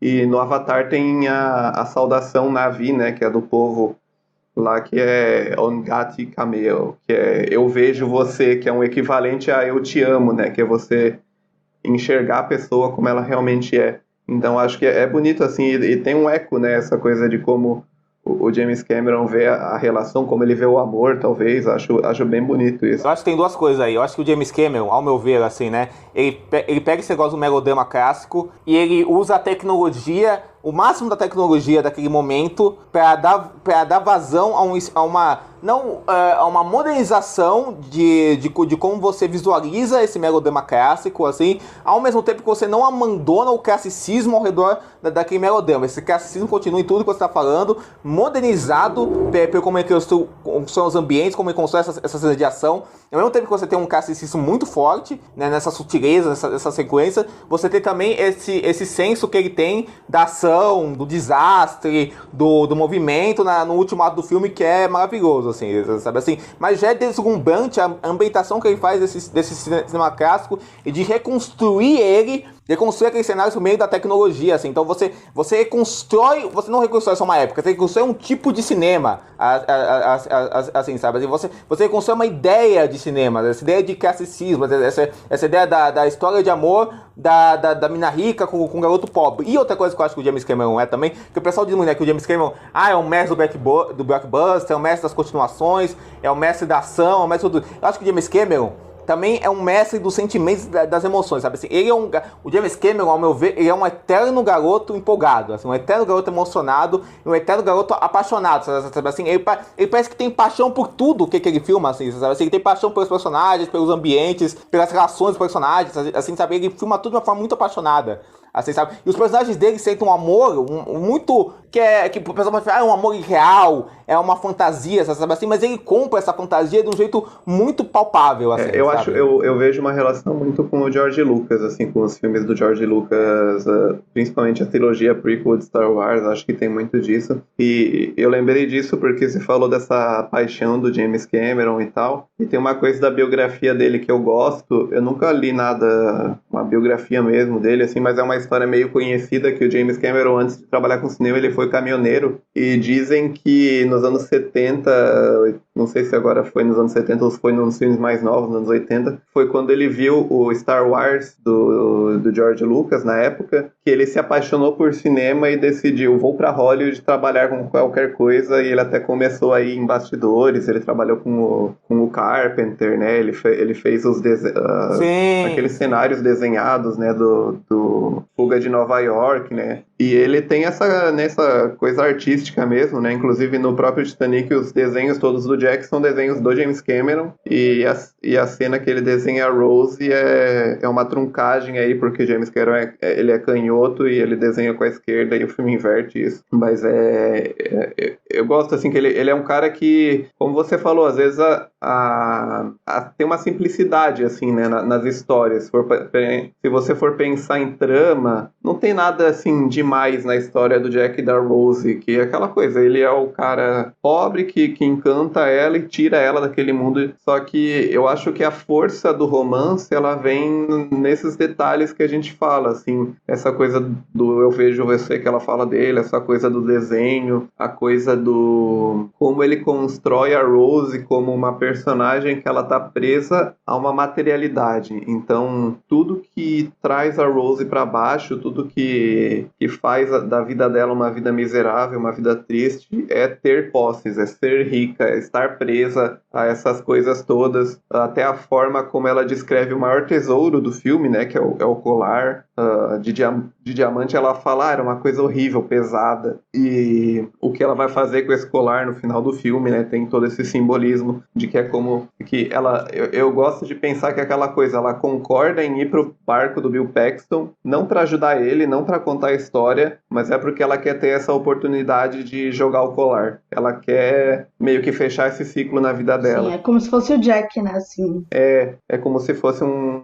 velório, sabe? Uma coisa assim, um ritual para ela, né? E eu gosto, né? E na cena, numa dessas cenas que virou piada depois, que ficou clássica, que é quando o Jack leva ela pra proa do navio e ela sobe na grade, que ela fala, eu estou voando. Eu gosto como ela é filmada de um jeito assim, a gente vê ela subindo, né? Tem a cena que virou pôster, que virou clipe, que virou tudo, e ela sobe e o Jack segura ela por trás, e na hora que ele faz isso, o navio some, as partes da grade somem, e é como se ela realmente estivesse voando sobre o oceano, e isso é muito simbólico, né? Muito aquela coisa, tipo, finalmente ela não tá grudada a nada, ela tá só sendo ela ali, e eu gosto, assim, e o filme ele vai pontuando, né? Ele trabalha muito nessa fórmula, digamos, melodramática de o personagem é marcado por isso. Por exemplo, a Rose tem essa materialidade, então ele vai repetindo isso de várias formas, né? Tem um momento que ela vê uma menina que tá sendo... A mãe da menina tá dizendo pra ela sentar direito, uma coisa assim, e ela fica triste e tal. Então acho que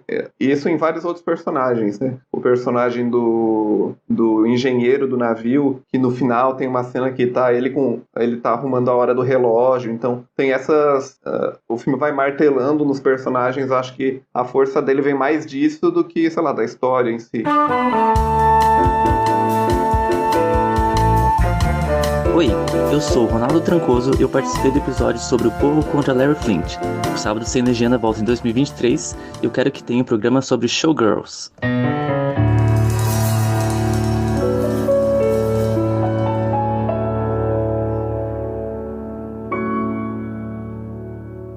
E uma coisa que eu acho legal do filme é que, tipo assim, o James Cameron, ele tem uma visão das pessoas que eu acho que é muito pura. Quem é simpático, quem é bom, é bom. Tipo assim, a Rose é boa, o Jack é bom, assim, o Capitão é bom, o Victor Garber é bom, são os personagens bons, os amigos do Jack são bons. Quem é ruim, o Billy Zane é ruim, o babaca lá que projetou o navio é ruim. E é isso, assim, sabe assim? Mas eu não vejo isso como um defeito do filme. Eu acho que isso é uma coisa boa, porque ele realmente compra e acredita nisso, assim, sabe assim? E ele não olha com essas pessoas, ele não olha essa bondade intrínseca ou essa maldade intrínseca dos personagens como algo simplório. Não, ele realmente acredita nessa maldade, nessa bondade intrínseca. Isso faz aqueles personagens quem eles são, assim, sabe assim? Então, são personagens muito ricos dentro dessa simplicidade deles de ser uma coisa só, entendeu? Assim, eles serem uma coisa só, que é uma coisa que tem na obra inteira do James Cameron, sabe? Os personagens são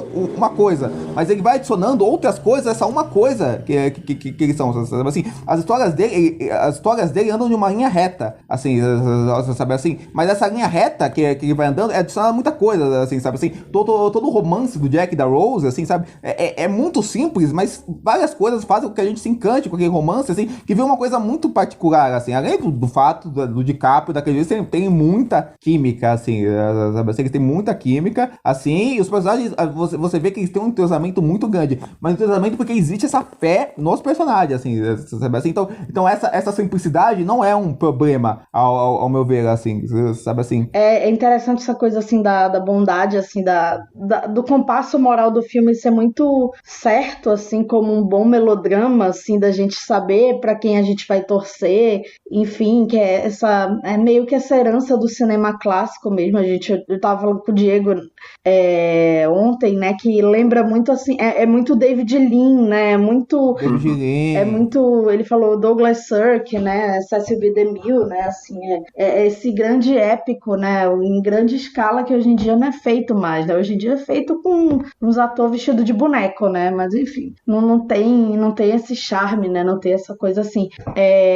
E no caso do Titanic, a gente vê muita crítica social impressa ali, sabe, de tudo ali, a própria forma, assim, como a gente é apresentada a Rose, né, eu adoro muito aquela apresentação dela, né, que a gente vê primeiro a mão, depois o chapéu, né, o pé, assim, até ver o rosto dela, né, como se as coisas que ela veste, né, fossem mais importantes do que quem ela é, assim, é uma interpretação minha, pelo menos. E também a gente sempre vê a Rose, a família dela, em jantares com os caras que estão ali comandando o Titanic, né, assim, isso já mostra o quanto eles eram importantes, né, entre aspas, né, porque eles estavam ali sabendo de todos os bastidores do navio, eles estavam nos jantares mais concorridos e tal. Então, não é que a Rose era uma moça rica, ela era a moça rica, né? A moça rica, exatamente. Ela era a jovem mais cobiçada ali naquele ambiente. Tanto é que quando o Bill Paxton fala que aquele colar foi comprado pelo pai do personagem do Billy Zane, né? Era uma coisa assim já planejada, assim, né? Era um casamento assim que seria importante para os dois e tal, né? Então, nesse espaço dramático de 3 dias, né? O James Cameron, ele consegue criar, né, esse romance que acaba não sendo tão bizarro a gente pensar que eles se apaixonaram tanto em 3 dias, né? Assim, em 2 dias, 1 dia e meio, sei lá, assim, e tudo isso aconteceu, né? Até porque depois de 1h30 a gente já começa a saber, a gente já começa a caminhar pro inferno, né? Vem em frente! Obrigado. Iceberg, vem em frente! O navio começa a afundar com 1h30, né, de filme. É meio mais ou menos isso aí mesmo. É quando ele muda de romance melodramático pra filme de tragédia, assim. Ele vai ficando escuro, né? Porque era um filme solar antes, né? Assim. Exatamente. É um filme solar, vai ficando escuro, é uma coisa interessante. Lindo, inclusive, a fotografia. É, né? Maravilhosa. A fotografia do filme é maravilhosa, assim, é incrível. Você falou em inferno aí, Camila, eu lembrei de que uma coisa que eu percebi dessa vez é que, assim, o que esse filme faz, hoje em dia é nada, hoje em dia qualquer série da HBO faz isso, mas o que esse filme faz de de naturalidade com CGI é incrível, assim, é uma coisa que mudou o cinema mesmo, assim, essa coisa de como ele constrói esse navio e como em momento assim, em nenhum segundo a gente duvida que aquele navio é real, que ele existe, que ele é daquele tamanho, que eles estão circulando naquele barco enorme.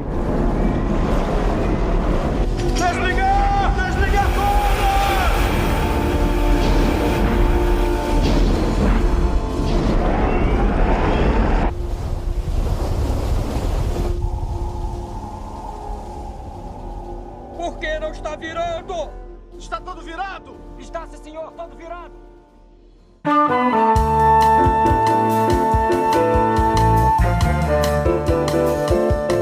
Olá, eu sou o Cris Furtado. Eu queria desejar a todos um feliz 2023 e que o Sábado Sem Legenda siga firme e forte fazendo esse ótimo trabalho que vocês fazem. O filme que eu sugeriria como uma possível futura pauta é o Anjo Assassino, Miami Blues, dirigido pelo Jorge Hermitage e produzido pelo Jonathan Demme. que eu acho um filme incrível, e me parece que é a cara do programa, e é também um filme que eu acredito que devia ser mais conhecido que ele é, né? Eu acho que daria um programa incrível.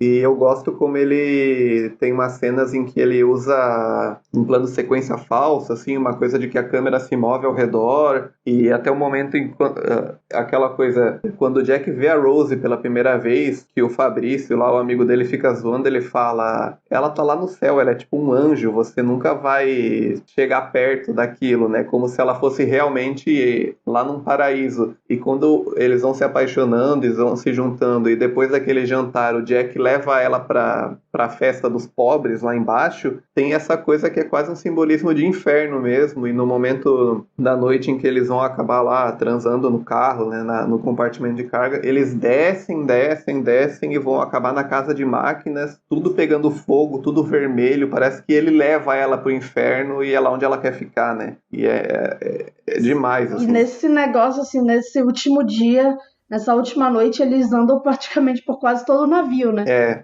muito, muito foda. Exatamente. Tem uma coisa que vocês estavam falando de fotografia. A minha cena... Acho que... difícil falar a minha cena favorita do filme, mas uma das minhas cenas favoritas, candidata a ser minha cena favorita, é aquela cena do... Se você pula, eu pulo. Certo, assim, sabe assim? Que é aquela cena que a Rose tá indo pro barco, né? E que ela pula e volta pro Titanic pra encontrar o Jack. O Jack corre até ela, eles correm, se encontram. E essa cena que ela tá indo, aí a câmera tá em cima dela, ela olhando o Jack, ela toda gelada, gélida, azul mesmo, assim, sabe assim, os olhos da Kate Winslet brilhando, assim, sabe assim, brilhando. E aí a câmera volta pro Jack observando ela. E o Jack tá tipo um anjo mesmo, assim, sabe? E aqueles fogos ao redor dele, assim, sabe assim? E aquele momento mega emocional, catártico, que a Rose salta daquele barco, assim, e volta pro navio, e eles se encontram, eles se abraçam, e o Jack fala, você é tão boba, Rose, você é tão boba, porque você fez isso, assim, e aí a Rose fala assim, se você pula, eu pulo, certo, assim, sabe assim, é aquele casamento, sabe assim, do tom perfeito desse romance levado ao máximo, sabe assim, da emoção, da fé na emoção, sabe assim, eu acho que o filme tem muita fé na emoção, no sentimento. Eu acho que é muito foda também que a gente vinha... O cinema catástrofe foi um gênero muito forte dos anos 70, assim. Ele retornou nos anos 90, inclusive com Inferno na Torre, assim. Ele retornou nos anos 90 com filmes tipo Twister, que inclusive é protagonizado pelo Bill Paxton, assim que retornou com esse tipo de filme. E o Titanic pega essa tendência de Twister, Inferno de Dante que tava rolando e junta as duas coisas, junta com esse romance, assim, que assim, podia ser um romance mega piegas, meloso, cafona, mas é verdadeiro porque o filme entende a verdade humana que existe na relação daqueles dois personagens, assim, sabe, ele é um filme muito humano, assim, sabe, assim, o que diferencia ele de uma coisa só falsa, assim, sabe, assim. É linda a cena que falou dessa coisa deles pularem, se você pular eu pulo, como a relação deles tem esse eco, essa rima temática, assim, porque no momento em que ela descreve, quando a velha Rose começa a lembrar, uma das primeiras frases que ela fala, não é exatamente isso, mas ela fala algo como: eu sentia que eu estava à beira de um precipício e não tinha ninguém para me puxar de volta. E na cena em que eles se conhecem pela primeira vez, ela está prestes a cometer suicídio, ela está prestes a pular da parte de trás do navio, porque ela não quer aquela vida, ela não quer casar com o Billy Zane, ela não quer continuar daquela forma. E ele puxa ela, né, simbólica. Tem toda uma cena, tem o diálogo, ele tira os sapatos e tal, mas é isso, ele puxa ela e a cena final, né, quando o último fragmento que a gente vê do Titanic afundando ali naquele momento, os dois estão naquele exato lugar, porque o Titanic ele desce com a ponta para baixo e a mesma polpa que ela ia pular antes é o que está descendo, e eles pulam juntos dali, e essa relação desse romance, uma coisa que eu gosto é que aquela coisa, sei lá, se eles ficassem juntos, será que eles ficariam felizes para sempre? Não sei, não importa, foda-se, né? Mas eu acho que é aquela coisa que é uma paixão onde um personagem muda o outro, né? Que eu acho uma visão de amor, assim, até pro mundo real, eu acho uma visão linda, assim, de como às vezes você se apaixonar e você ter um relacionamento e você querer continuar com a pessoa, passa por isso, passa por você perceber que aquela pessoa te mudou para sempre, que você nunca mais, que você perdeu parte da sua individualidade, mas porque você quis perder, e vice-versa, né? Aquela pessoa perde como um afeta o outro, e eu gosto de como, apesar da morte do Jack, apesar disso, aquilo mudou a Rose, né? Aqueles 3 dias com o Jack fizeram ela mudar a forma de enxergar a vida, fizeram ela decidir que não quer mais fazer parte daquilo, fizeram ela abrir mão de tudo, né? Ela abriu mão do próprio nome, porque ela queria ser uma outra pessoa, e eu gosto como no final, aquela coisa, né? Será que eles vão morrer juntos, né? Claro, todo mundo sabe o final de Titanic, mas, né, podia terminar com os dois morrendo juntos na tragédia, mas não termina porque ela promete pra ele que ela vai morrer velha, né? Eu gosto, ele fala pra ela, eu quero que você morra bem velhinha, deitada numa cama, não sei o quê, e ela fala, tá bom, eu prometo. E daí o Jack morre depois disso, né? E eu gosto muito disso. Eu acho muito bonita essa relação.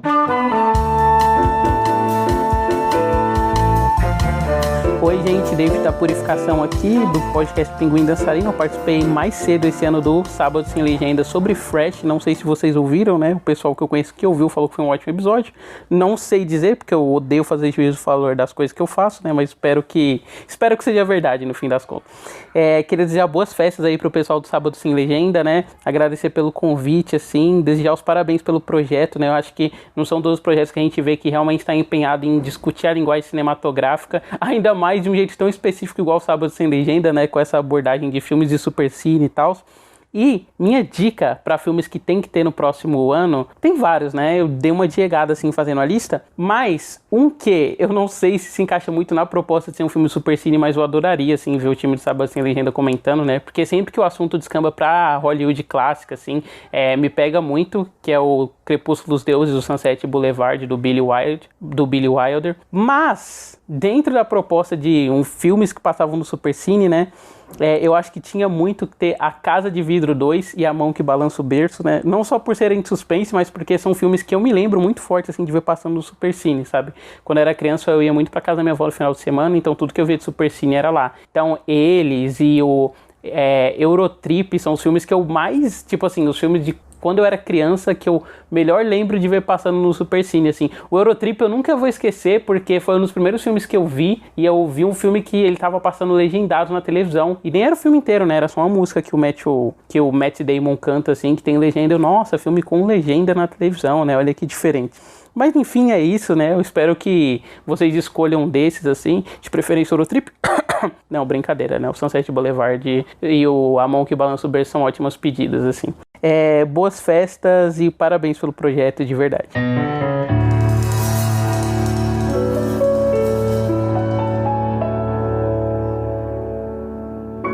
É interessante porque a Rose, o James Cameron tem umas coisas muito inteligentes, né? Ele realmente tem um olhar para personagens femininas que é muito bom no quesito que a Rose não é tipo uma mocinha do Nicholas Sparks, sabe assim? A Rose é uma personagem muito destemida, que ela tem uma vida própria, que apesar do romance mudar, o romance mudar a vida dela, assim como também muda a vida do Jack, enquanto ele tem vida, né? Desculpa o humor aqui pesado, assim.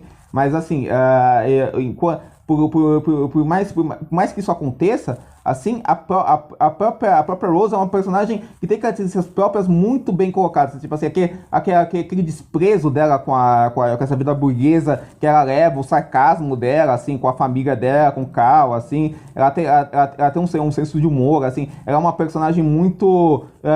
que é muito proativa, assim, nas coisas. Ela vai construindo uma consciência social, sabe assim? Ela acaba salvando o Jack. Ela não é a moça em perigo. Na verdade, o Jack que é o cara em perigo, assim, né? Inclusive tem essa inversão de uma lógica do que cada gênero é, sabe assim? Porque o Jack é o sensível da relação, sabe assim? Que é salvo pra Rose, assim, o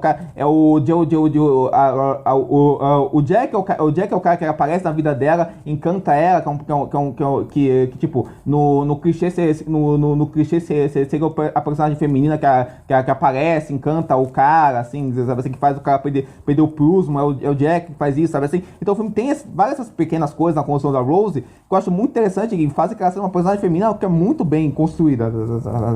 E depois você vê que ela voou, que ela viveu a vida, que ela teve outra família, assim, que ela fez várias coisas depois que o Jack morreu depois que o Jack morreu e que aquilo tudo aconteceu, sabe assim. E ela é uma personagem que enfrenta o Carl, enfrenta a mãe, sabe assim. É uma personagem muito bem construída mesmo, assim, sabe. Eu gosto muito disso, né. Ela se reinventa mesmo, porque depois ela ainda vive com uma parte do Jack, né? Ela se apresenta nos Estados Unidos como Rose Dawson, né? E vive uma nova vida, né? Todo mundo acha que ela morreu, né? E ela vira atriz, né? Ela casa de novo, né? Ela vive uma vida ali feliz, né? E é a primeira vez que ela conta sobre o Jack, né? Ela nunca teve segurança pra contar sobre ele, né? Aí vejo tanto quanto a Rose é uma personagem rica e esse romance ele é tão rico que eu vou falar uma leseira aqui, mas eu acho, por mais que o meme seja engraçado, eu acho às vezes triste reduzir o Titanic ele cabia na porta ou não, porque, sei lá, cara, tipo, não era pra ele viver, assim, nem todo filme romântico, no final das contas, sei lá, era um amor dela com ela mesma, no final das contas, né? Tanto é que tem a teoria de que ele não existiu, né? E eu gosto da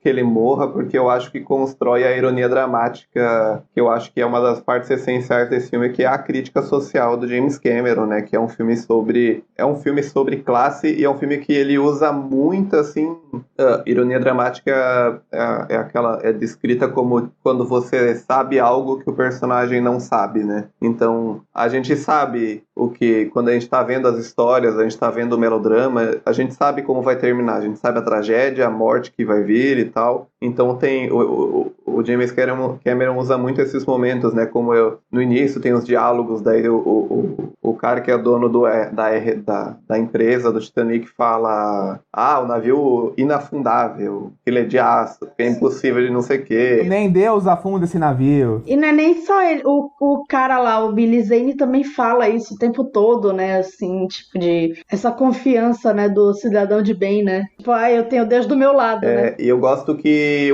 ele usa esses momentos até de uma forma assim muito triste, e que eu vejo, às vezes o pessoal fala que é um filme que podia ser mais claro sobre isso, mas eu acho que ele é muito claro nessas cenas e é muito pesado, como por exemplo, na cena em que eles estão jantando, quando o Jack vai lá jantar com os granfinos, lá na parte rica do navio, e tem um discurso que eu acho que é um discurso que hoje em dia até alguém desavisado vendo pode adotar como uma coisa positiva, né? Que é o Jack falando: eu consegui essa passagem jogando pôquer, então eu sou dono do meu destino,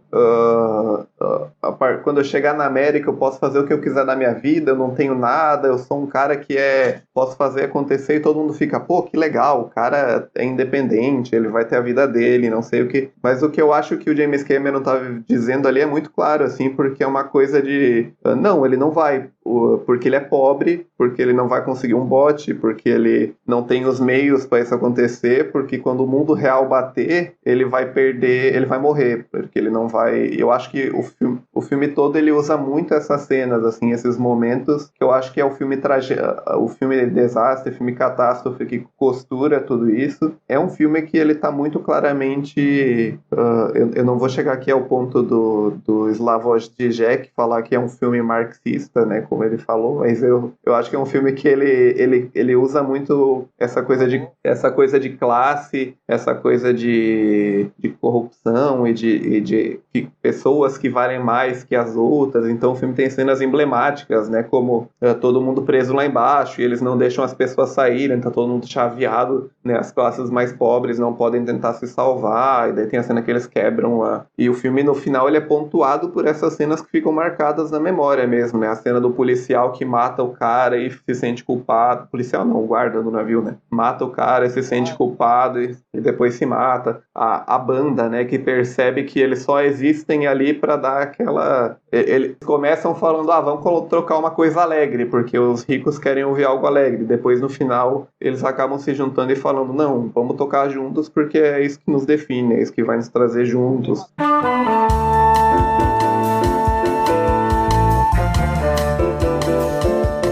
Oi pessoal do Sábado Sem Legenda, aqui é a Raíssa. Queria desejar um feliz ano novo, um ótimo 2023 para todo mundo. Mandar um beijão pro Diego, pra Camila e pro Vincent. E fazer uma sugestão pro ano que vem, pra próxima temporada, um filme que eu acho que tem tudo a ver com o programa. E talvez a Camila me apoie nessa sugestão aí, que é vocês falarem de Show Bar, o famoso Coyote Ugly. E é isso, tamo junto. Feliz ano novo pra vocês.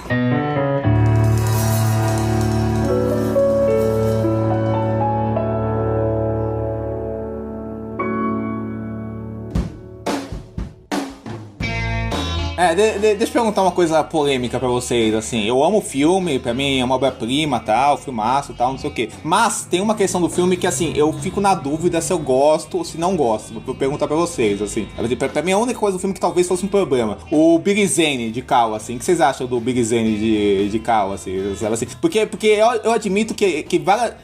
Porque, assim, eu admito que várias vezes que eu vi o filme, a atuação dele me irritou muito, assim. Mas com o tempo, hoje em dia não me irrita, eu compro o Big Zane, mas eu fico pensando que podia ser um ator...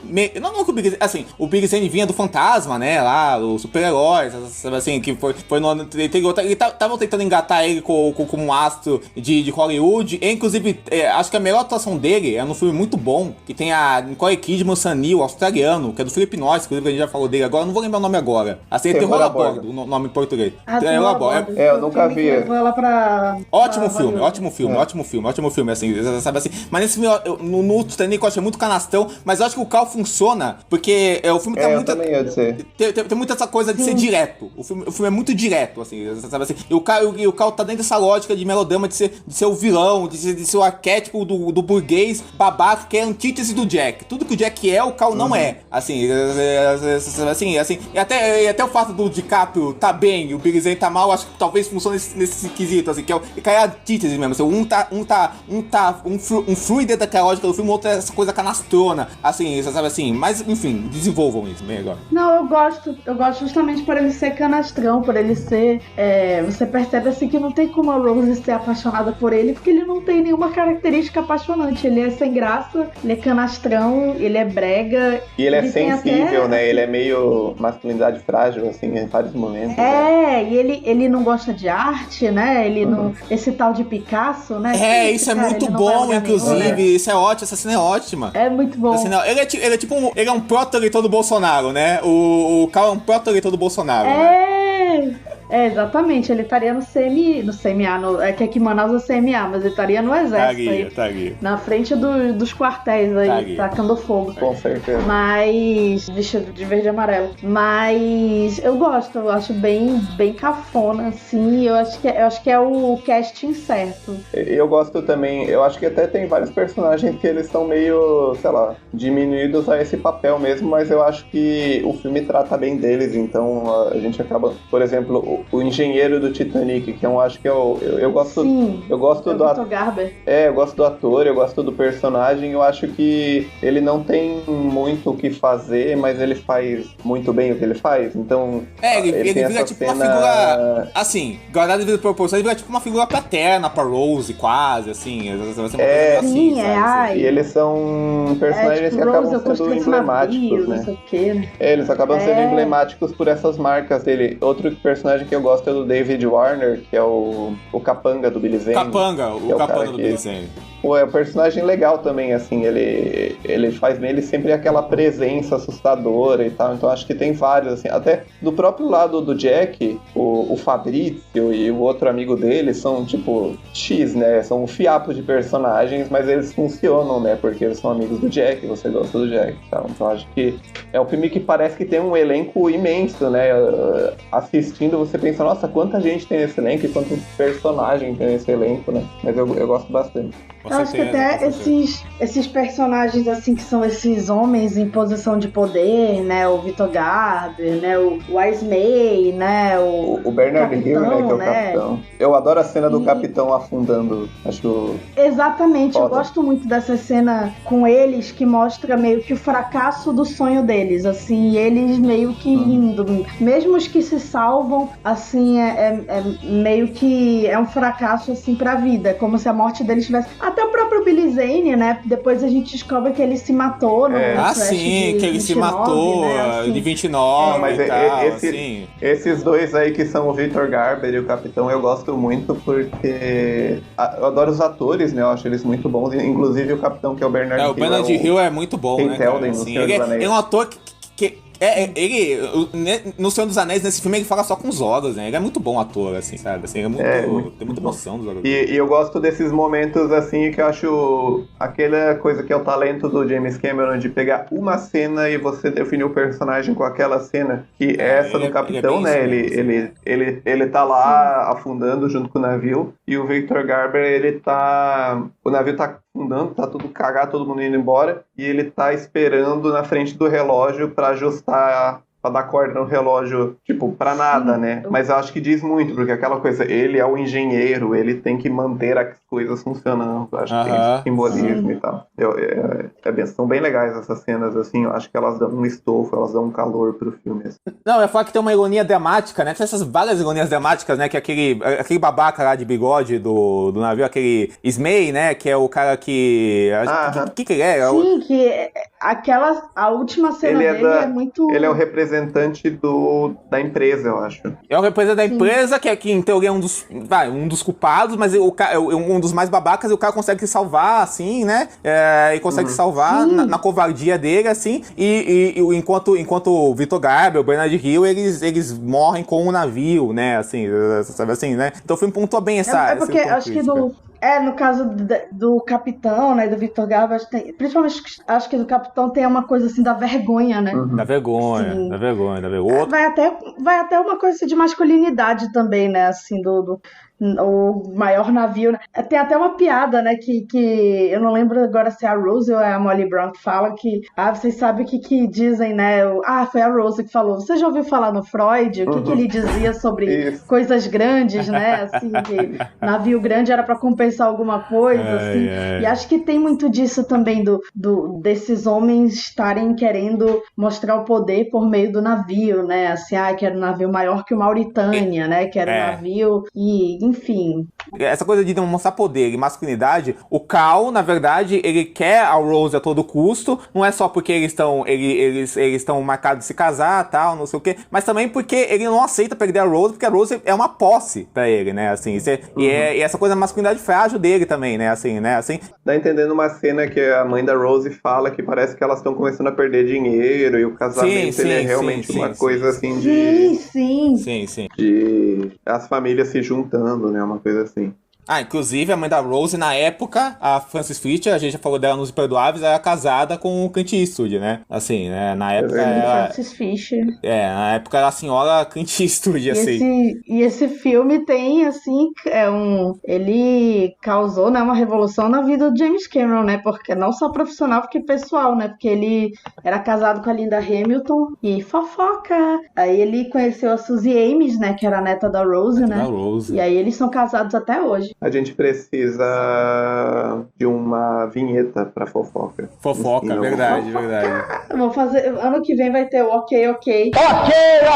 Mas só pra saber, inclusive no Oscar do Titanic, ele ainda tá com a Linda Hamilton. Só que hoje em dia ele fala que ele se apaixonou pela. Então, assim, olha aí, Olivia Wilde, né? Momento. Pra ficar no tema, né? Como disse Karl Marx, a história se repete. A história se repete, verdade. Isso aí de se apaixonar em sete, bicho, é do cinema, né, cara? Mas acabou, né? Diz que o Harry acabou, né, com a Olivia. Não, já acabou. Pode ser que quando esse podcast estiver ao ar, já tá com outras pessoas. Morreu. A Olivia vai estar com o Pete Davidson, aquela. Não duvidaria de nada. Esse navio afundou. Esse navio já afundou, né? Surubando Titanic. Titanic. Pois é, mas e no final vocês acham que a Rose morre? Aquela coisa de final explicado, né? Odeio. Eu acho que morreu. Acho que não importa, né? Não, mas assim... Eu acho que não, ela vai morrer, amiga, mas eu acho que morreu, né? Porque o filme tem essa cena, o Diego falou de coisas que incomodavam ele, essa cena eu acho um pouco passou do ponto do brega, assim, essa cena da Rose voltando ao Titanic no sonho e tal. Amiga, tu não acha... Tipo, eu acho bonita, eu acho adoro, eu amo. Não, ela é bonita, mas acho que, sei lá, poderia ter acabado antes. Todo mundo aplaudindo. Meio estranho, assim. A Carol acha que ela morreu, né? A Carol sempre acha que a pessoa morreu. Não, ela vai morrer, amigo, mas não naquele momento, eu acho. Não, a Carol, ela acha que morreu, assim, qualquer dúvida se morreu ou não. Eu acho que eu tô com a Carol. Acho que poeticamente, para encontrar o Jack pós a vida, eu vejo muito isso. Sabe assim, ela morreu, ter encontrado o cara pós a vida, assim, não sei, assim, eu compro isso. Mas assim, eu gosto daquele... Uma coisa meio final de Lost. Assim, final de Lost, exatamente. Eu gosto daquele plano de sequência. Na igreja, né? Tipo, o navio tá... Exatamente, na igreja. O navio tá afundado, aí o navio volta pra aquela época. Bem o que o Vicente falou, né? Assim, né? Dessa reconstrução de época que rola conforme a cena vai... 17 ou 18 de Grey's Anatomy. Acredito em você. Aquela, né? A temporada Grey's Anatomy. Ou então essa novela que eu tava vendo, Que a Vida Me Roubou, também termina assim. O casal se encontra no além. Momentos, né? Pois é. Vocês lembram do final da Nazira em O Clone? Que ela vai no tapete voador. A Nazira. No cavalo alado. Exato. Raul Gazola. Uma coisa meio assim, tem tudo a ver a gente falar de novela tem tudo a ver a gente falar de novela num filme tipo Titanic, né? Tudo a ver, assim. Terra Nostra, Terra Nostra, verdade. Terra Nostra era tipo o Titanic brasileiro, né? Foi vendido assim, né? Assim, Terra Nostra. É o Titanic brasileiro. Meu primeiro crush da vida, Terra Nostra. Foi o meu... Ana Paula Lózio? Não, a Juliana. A Juliana, tá. Porque tinha a Maria Fernanda Cândido também na novela, que foi uma sensação. Paola. Não, era a Juliana. Mas que Mateu e Juliana era o nosso Jack Rose. A Juliana. O Jack Rose. Eu concordo com tudo, você fala do Big Zane, mas, cara, ele dando aquele estilo no navio, eu não gosto daquela cena, assim. Eu entendo, assim, tal, assim, mas pra mim, essa passa um pouco do ponto, sabe? Quando ele começa a dar o tiro do Jack na Rose, assim, sabe? Assim, pra mim, o momento que já passa um pouco, assim, sabe? Assim, tipo, entendo o que você quer dizer, mas menos. Ele é cidadão assim, de bem, assim. Ele anda armado. Ele anda armado, lógico. Não teria como não, assim, sabe?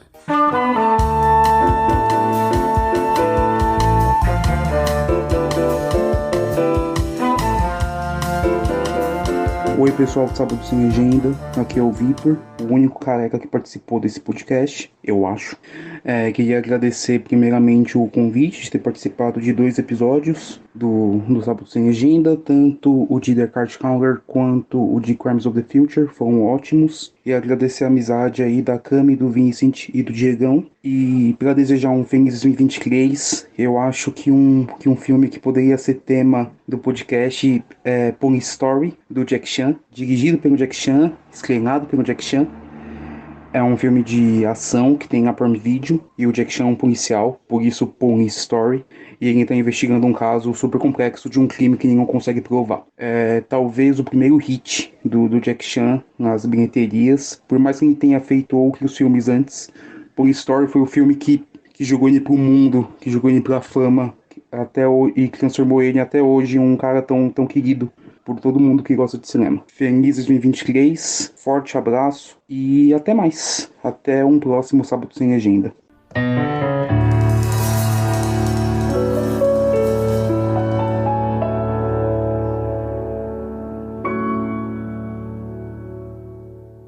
Tem uma cena que o Cal fala assim, né, que só que quem importa vai se salvar e quem não importa que vai morrer mesmo, assim.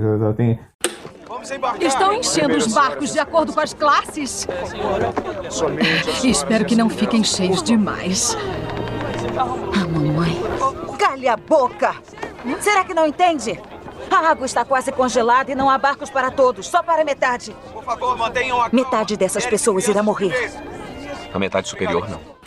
Assim, antes mesmo, né, assim, antes do naufrágio, antes do iceberg, a Rose, ela tem essa preocupação, né, de, poxa, não tem bote pra todo mundo, né, e aí ele, até quis, mas aí não seria, o navio não ia ficar bonito, né, não ia combinar, né, esteticamente com o navio, né. E tem aquela parte que a mãe da Rose a Rose dá o esculacho na mãe dela quando a mãe da Rose fala assim, será que todas as caças vão juntas? Vão separar por caças, né?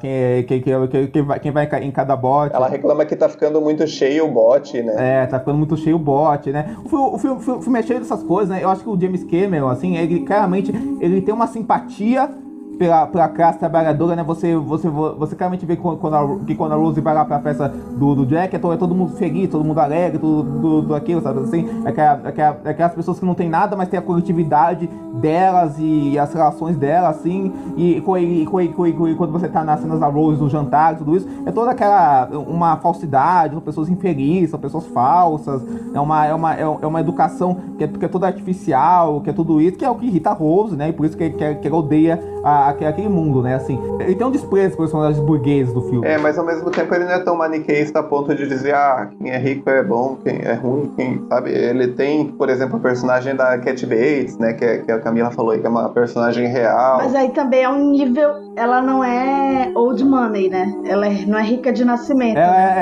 Isso aí. Sabe, outro personagem real que tem no filme, eles até falam que é o Benjamin Guggenheim, que é um velho assim que aparece e fala que ele é o Benjamin Guggenheim, não sei o que, quando a Cat Bates está apresentando ele. Do Museu Guggenheim? Tem o Museu Guggenheim em Nova York, e o museu ele é da filha dele, que é a Peggy Guggenheim, que ela era uma colecionadora de artes, uma apaixonada e tal, e é a mesma família, é um cara que era tipo rico de, sei lá, descobrir ouro, essas merdas assim que as pessoas eram ricas antigamente, e a filha dele, quando ele morreu no Titanic, ela acabou virando tipo jovem rica, colecionadora de arte, e abriu esse museu em Nova York, que é um dos maiores museus do mundo hoje. Mas o filme ele é cheio desses assim, pequenos personagens que, se você olhar, você parar um frame e parar pra pensar, com certeza o James Cameron vai saber quem é e vai saber a história da família, porque é um filme muito minucioso.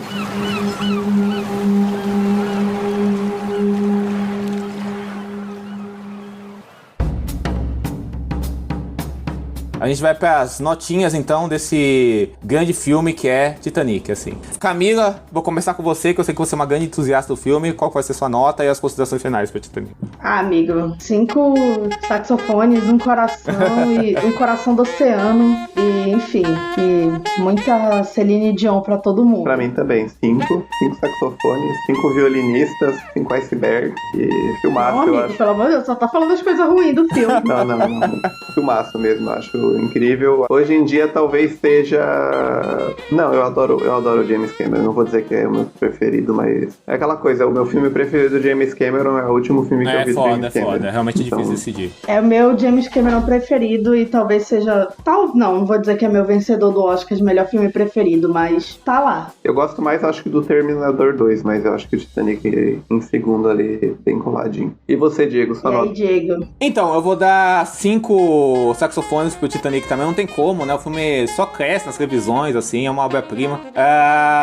Assim, não sei se é meu favorito do Cameron, talvez seja. Eu amo o Terminator 2, amo Segredo do Abismo também. O Segredo do Abismo eu acho uma obra-prima, assim, também, assim. Vamos ver o Avatar 2 aí também como vai ser. Então, mas, com certeza é um dos grandes filmes aí que ganham o Oscar, assim, né, assim. E é um filme espetacular, né? Pra terminar, eu queria fazer uma analogia que eu falei com a Camila, né? Pra mim, o James Cameron é tipo essa mistura mistura de Cecil B. DeMille, o David Lean e o Douglas Sirk, assim, sabe? Tem aquele filme do Douglas Sirk, né? Tudo que o céu permite também é uma história de amor simples, mas tem todo esse contexto de político, contexto social, de crítica política, de crítica social, assim, e todo esse poder imagético e cênico pra você incorporar emoções. Eu acho que é o que o James Cameron faz aqui também, assim, indo pra essa vibe do cinema clássico, essa coisa muito direta, do épico, do espetáculo, é o que o Cecil B. DeMille tem também, acho. Só que diferente do Cecil B. DeMille, o James Cameron vai pra esse lado mais de crítica social, quase marxista, como a gente falou aqui. O Cecil B. DeMille era tipo um fanático religioso de direita, né? Mas assim, ele persegue essas tradições do cinema clássico, assim, sabe assim? Ele persegue essa coisa do espetáculo que o David Lean tinha, assim, sabe assim? Que eu acho que canta tanto no cinema do James Cameron, né? E tem essa criatividade em como ele olha o direto e de como ele olha o simples, sabe assim? Eu acho que o James Cameron tem muito isso, assim, é uma coisa a ser muito apreciada na obra dele. Por isso é 5 estrelas, é uma obra-prima e é um filmaço, assim. Eu adoro Titanic, assim, é um filme que a gente vai admitindo, é um filme que a gente admite com o tempo que é um puta filme mesmo, assim, que, porra, é um filme daqueles filmes eternos mesmo, assim, sabe? Atenção, emissoras da Sábado Sem Legenda, para o top de 5 segundos.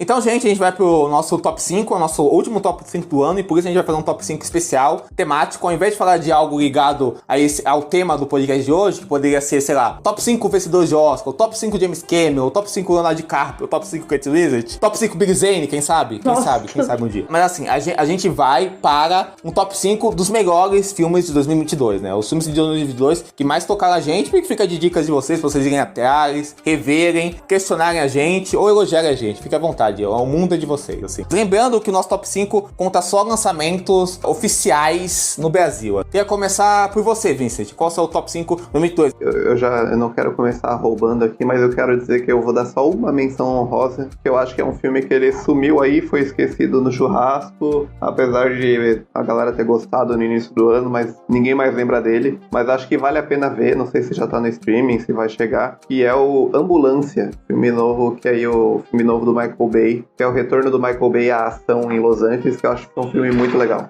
É um dos filmes que eu mais me diverti no cinema esse ano. E, enfim, só uma menção honrosa aleatória, assim, para as pessoas irem atrás. Agora, meu top 5, vou começar do quinto pro primeiro filme, né? Número 5, o filme que salvou o cinema, do homem que salvou o cinema, Top Gun, Maverick. Olha.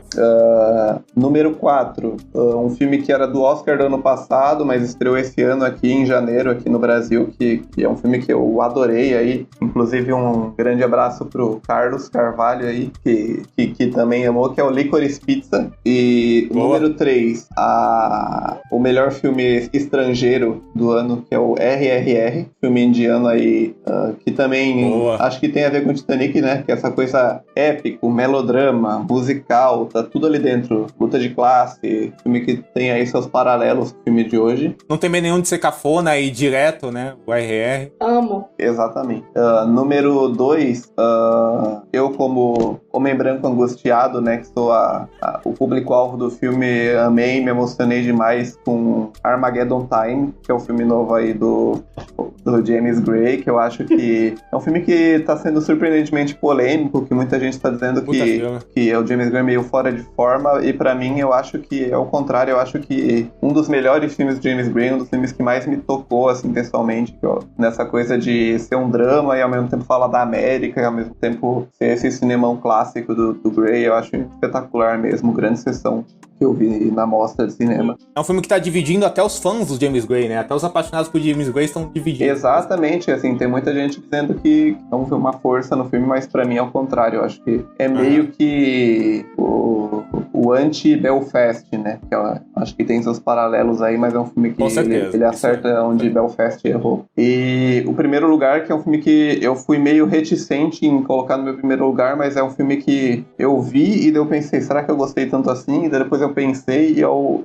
coloquei em primeiro porque é o filme que mais me fez pensar e um filme que eu fiquei querendo escrever sobre ele, mas eu não pude escrever enquanto eu não tivesse pensado durante vários dias num aspecto de design do filme, mas que aí pra mim é o Nope, o não, Não Olhe, do Jordan Peele, que eu acho que é o grande filme dele até aqui. E é um filme sobre cinema, sobre terror, sobre tudo. É um filme completo, assim, que eu acho que, como o próprio Us ou outros filmes do Jordan Peele, quanto mais a gente for rever esse filme, mais a gente vai perceber camadas e tanto camadas temáticas como formais aí do que ele fez sobre o espetáculo, né? Quando ele filmou esse filme. Muito bom, adorei. Bom, meu top 5, ele tem muita coisa parecida com o de vocês, com certeza, e eu sei que é muito parecido com o do meu amigo Carlos, também nosso amigo sempre tá aparecendo por aqui, e o Vincent mandou beijo. Bom, eu tava em dúvida entre 3 filmes, A Pior Pessoa do Mundo, o Nope e o Petite Maman. Boa. Mas eu resolvi botar o Petite Maman, da Céline Sciamma.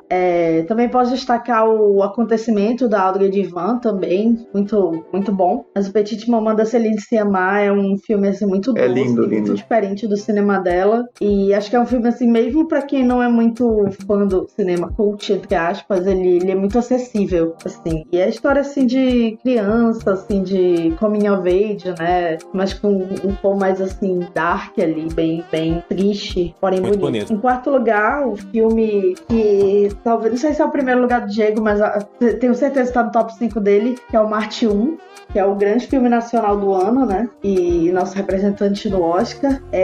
Eu demorei pra assistir, fiquei doente, não conseguia ver, não conseguia horário, mas consegui assistir o filme e foi maravilhoso. Acho que é um filme muito catártico de se assistir, especialmente assim, ele foi lançado num timing muito perfeito, porque ele fala muito de política, né? Mas fala de política como ela afeta no dia a dia, assim, né? O que as famílias que foram... o que a eleição do Bolsonaro representou para as famílias de pessoas pretas e pobres, né? Enfim, tem a participação do Toquinho, gente, não o cantor, mas o subcelebridade, né? Toquinho tá na Farofa da GK e no Marte 1. É de uso de Toquinho. Nossa, eu tomei um susto, eu não lembrava, porque o Vitor já tinha me dito que tinha ele. Meu Deus. Em terceiro lugar, o After Sun, da Charlotte Wells, que é um filme com Paul Mescal, né? Um grande muso das internets, né? Um filme sobre paternidade, sobre... uma coisa meio tipo Petit Maman, né? Essa coisa assim da perda iminente, né? Você sabe que tem uma sensação de perda ali, que tem algo ali que não tá muito bem resolvido, e é um ótimo uso de música pop no cinema, assim, que é tão difícil de usar músicas conhecidas no cinema, e esse filme usa 2 vezes, assim, né? Na cena que a menina vai cantar e depois na cena da dança. Com 2 músicas bem clichê e que ganham um significado gigantesco. E o Paul Mescal tá maravilhoso. Em segundo lugar, o Licorice Pizza. É um filme do ano passado, mas aqui no Brasil foi lançado esse ano. É maravilhoso. Ele continuou comigo, assim, muito apaixonante, assim. É um filme que dá pra você gritar cinema, assim como diria o Diego, e é muito homenagem ao cinema clássico, ao cinema setentista, assim. Muito Hal Ashby, que eu adoro. E em primeiro lugar, né, gente, o filme que salvou o cinema, que vai salvar o cinema até vi o filme da Barbie, que é Top Gun, né, gente? Maverick, a sequência que ninguém pediu, que ninguém esperava que fosse ser boa, mas Tom Cruise. Falando em salvar o cinema, é bom a gente dizer que a gente ainda não viu o Avatar 2, né? Que não garante... Essa lista pode sofrer mudanças também, porque a gente tá na correria pra ver os filmes desse ano. Lógico. Mas... assim, no dia 12 de dezembro de 2022, esse é nosso top 5. Verdade.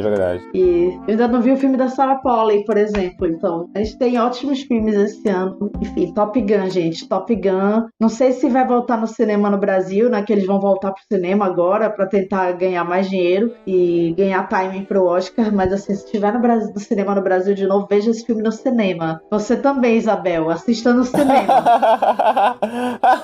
Vai mudar sua opinião. Olha só.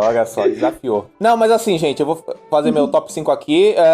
Todos que vocês mencionaram, que eu não mencionei, seriam fáceis, menções honrosas, são todos filmes que eu amei também. O Icorize, o Top Gun, assim, outros, assim, são todos filmes que eu amei. Quero fazer uma menção honrosa só, que é um filme que nenhum de vocês mencionou, mas é um filme que eu amo muito, assim, cada vez que eu vi ele outras vezes, e cada vez que eu vi ele, ele cresceu na minha visão, e cada vez que eu penso nele, ele cresceu demais na minha visão. É um filme que a gente tem programa sobre, que é o Crimes do Futuro, David Cronenberg.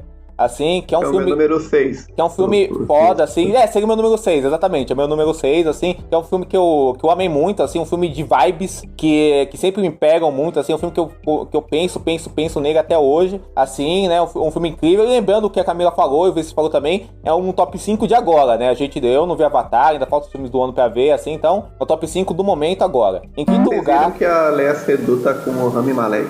Quê? Não. Falou. De casal, hein? Meu Deus, ele não tava com a menina do... Cara... Coitada. O cara sortudo de...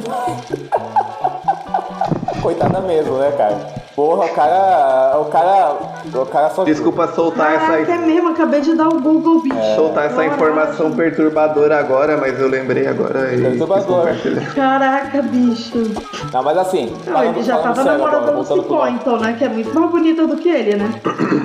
Nossa, é verdade. Você vê mas que essas assim, coisas são sempre subjetivas, né? Continue sua lista, Diego. Desculpa pela perturbação. Vou continuar. Imagina, foi uma ótima perturbação. Em quinto lugar, esse filme aí que me pegou muito, assim, sabe? E é um filme que eu revi, cada vez que eu penso nele, ele cresce mais, que é Off the Sun, da Charlotte Lewis, que vocês citaram, assim, que é um filme lindíssimo, espetacular, assim, sabe? Que me impressionou muito porque a estreia dela é um filme tão bem organizado, tão bem decupado, que consegue visualizar as imagens e a interação humana do jeito que é simples, mas que é muito comovente, assim, em pequenos detalhes de cena, assim, em pequenos detalhes humanos que o filme transmite pela imagem, assim, pela interação dos dois atores, e o Paul Todinho realmente tá espetacular, assim, né? Tá maravilhoso, assim, sabe assim.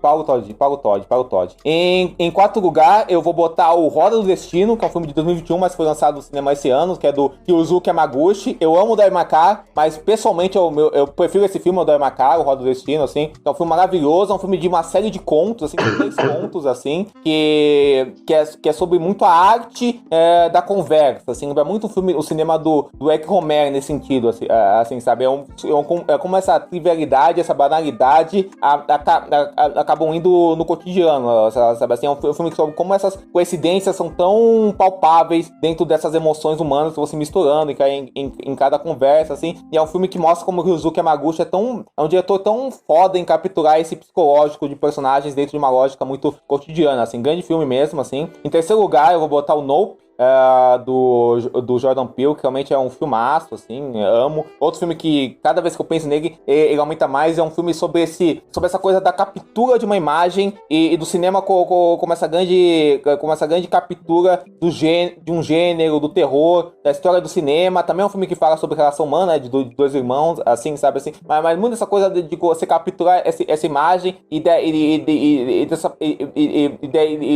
dessa imagem passear pelo tempo até o momento do confronto com o gênero, com o terror. Assim, acho que o Jordan Peele é um diretor que tá ficando cada vez mais maduro, assim, e amo o filme de Daniel Kaluuya, o Cowboy Perfeito. Teve o ato final desse filme é uma das grandes...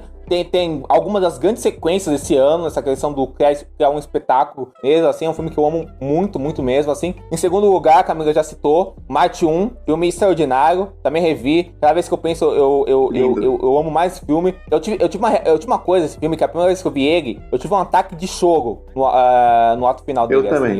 Eu chorei como poucas vezes eu chorei na minha vida, vendo o filme, assim, sabe, eu chorei demais, assim, sabe, assim, o filme mexeu muito comigo de um jeito que eu não achava que eu não achava que ia mexer, assim, mexeu muito comigo, assim, eu acho que é um dos filmes que melhor consegue falar do Brasil, e fala do Brasil, assim, de um jeito que é muito complexo, assim, de uma forma muito simples, assim, sabe? O jeito que ele filtra essa realidade cotidiana do micro pra falar do macro é uma coisa espetacular, a direção de atores espetacular também, assim. E tem, pra manter o clima aí, tem uma cena linda de Natal em Marte 1. Tem uma cena linda de Natal em Marte 1. Sim! Tem uma cena linda de Natal em Marte 1. Ai, passagem. É um filme espetacular, E passagem na hora ingresso pra ver o Neil deGrasse, né? Isso. É verdade. Neil deGrasse que assessorou o James Cameron no 3D do Titanic. Caraca, na remasterização. Tudo tá conectado mesmo, né? Tudo tá conectado mesmo. Porque a constelação tava errada e ele arrumou, né? Uma coisa assim. Olha só, que foda.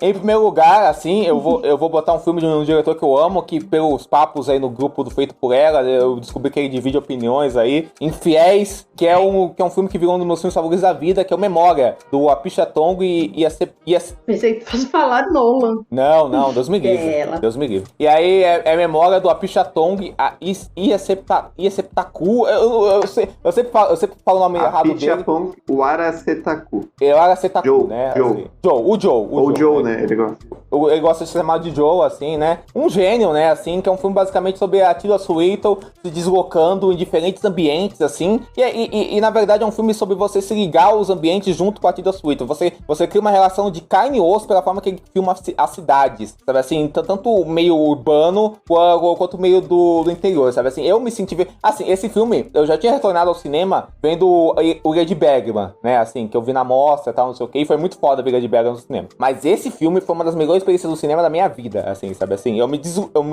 é como se eu tivesse... Eu vendo o filme é como se eu estivesse na pele, como se eu estivesse na pele da Tilda Swinton, que tá numa atuação fantástica, assim, que é só de gestos, silêncios e falas e falas sussurradas, assim, sabe? É incrível mesmo, assim, como o filme faz esse deslocamento do meio urbano e do interior, sabe? Assim, é um filme que tem que ser visto, assim. Se ele tiver no cinema, eu faria o que a Camila fez com o Top Gun Maverick, que fala, veja no cinema, porque realmente, ver esse filme no cinema é uma coisa de louco, meio assim, mas se o filme tá na MUBI, vocês podem fazer tipo um cineminha em casa, pegar um cobertor, tentar se imergir na energia do cinema e ver ele, porque é uma experiência que muda a vida. Esse é um filme que realmente mudou quem eu sou. Eu era uma pessoa antes de sair da sessão e virei outra. E aí é isso, gente. Assim, é isso aí.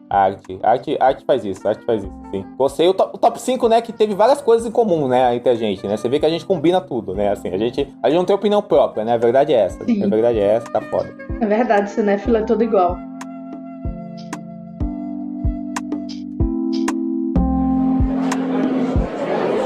Bem, pessoal, a gente vai encerrando agora, assim, só a gente dando os avisos finais. Ano que vem, o nosso podcast vai sofrer uma mudança. O nosso podcast vai se tornar quinzenal, até pra gente se organizar direito, não perder o calendário, ficar melhor pra gente trabalhar assim, né? E o nosso programa ficar mais regradinho, assim, né? A gente já tem vários programas legais em mente pro ano que vem. A gente não tem ainda a data do retorno, mas talvez a gente tenha uma surpresa aí enquanto a gente não retorna, quem sabe um podcast extra de férias, quem sabe ou não. Assim fica esse mistério aí, gente, assim. Mas é isso, queria agradecer o mundo que ouviu a gente, né? Esse período todo, assim, nessa primeira temporada, assim, toda a audiência do nosso podcast, os feedback que a gente recebeu, o pessoal engajado aí, o pessoal que seguiu a gente nas redes sociais, eu fico honrado mesmo, assim, de verdade, assim. Todos os nossos amigos, que eu não vou mencionar nenhum isoladamente, porque pra ninguém ficar com ciúme, né? Mas porque é muita gente, assim, assim, que deram essa força pra gente no projeto, assim, todos os nossos convidados, assim, deixo demais todo mundo, assim, e tenho certeza que ano que vem a gente volta com mais força ainda pra esse podcast ficar ainda mais essa coisa deliciosa e louca que é. Então, gente, que me despeço de vocês, assim, Camila e Vincent, quais são os seus recados finais, as suas redes sociais, se divulguem aí, gente, e queria dizer que amo vocês demais. Diga aí, Camila, comece você. Não, gente, queria muito agradecer, esse ano foi maravilhoso. Por várias coisas, a gente, né, nosso presidente viu mais o Brasil feliz de novo. Feliz de novo, porra. Lá. Ganhamos. Pega. Mas enfim. E a gente começou esse projeto, começou na brincadeira no Telegram, mas assim, a gente conseguiu uma fanbase fiel, as pessoas realmente escutam, eu fico chocada, assim, não porque é ruim nosso podcast, porque ele não é ruim, são filmes que nem sempre nos streamings, né, então é mais complicado, inclusive Titanic não tá no streaming. Bizarro. Mas eu acho que eles estão fazendo a Disney tá fazendo aí uma moratória porque vai voltar ao cinema, então acho que deve ter algo a ver. Faz sentido. Verdade. Faz sentido. Mas enfim, gente, foi muito bom esse ano. Eu queria muito agradecer vocês por terem topado participar e pela paciência de sempre. E a todo mundo que escuta a gente, eu tenho que agradecer ao Bosco por todo o trabalho dele, assim, de Perfeito, Camila. Fazer a mágica da edição. Perfeito. Fazer a gente parecer que a gente sabe o que a gente tá falando. Brincadeira. Mas, enfim, é isso, gente. Então, gente, também feliz ano novo, feliz Brasil feliz de novo. Fiquem de olho aí no Coquetel Kuleshov, que agora eu vou focar em conteúdos natalinos, filmes de Natal esse mês de dezembro. Talvez aí lance uma lista até de discos, quem sabe, né? Que é tudo que eu ouço no mês de dezembro, é disco de Natal. Então, realmente agradecer também a quem participou aqui com a gente, né? Sei lá, Carissa, Pedro, David, não vou citar todos, mas vocês sabem quem é, Vitor.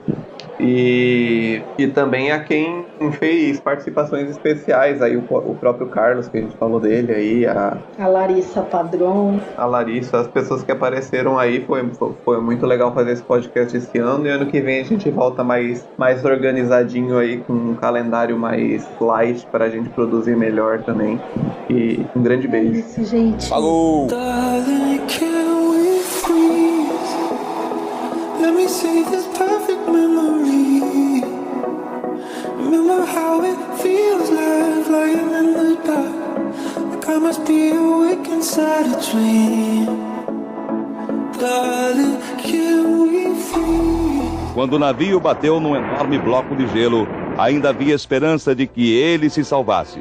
No salão de festas, a orquestra começou a tocar um hino religioso. Mais perto de ti, Senhor. Nenhum dos 800 sobreviventes conseguiu jamais esquecer isso. Entre eles, uma menina de apenas 14 anos, nascida na Espanha, mas registrada no Brasil. A jovem bailarina que costumava animar de brincadeira os shows a bordo. Foram os momentos mais dramáticos que Dona Eva viveu na tragédia. Eu ganhei um salva-vida, mas lembrei-me que minha mãe não nadava, e eu sim. Então, eu guardei para ela. Nada dela sair do camarote, eu com medo que a porta fechasse, que o navio estava virando. Por fim, quando ela chegou, eu botei salva-vida e joguei na água, e jogaram ela. Coitada, não sabia nadar, foi um caso sério para eu segurá-la em cima d'água com todo salva-vida. E quem passou por tudo isso? Quem conseguiu sobreviver a uma das maiores tragédias de toda a história, guarda uma lição de vida. Uma lição muito simples, mas que Dona Eva queria que todo mundo entendesse. A vida é boa, nós que não sabemos apreciá-la. A vida é ótima.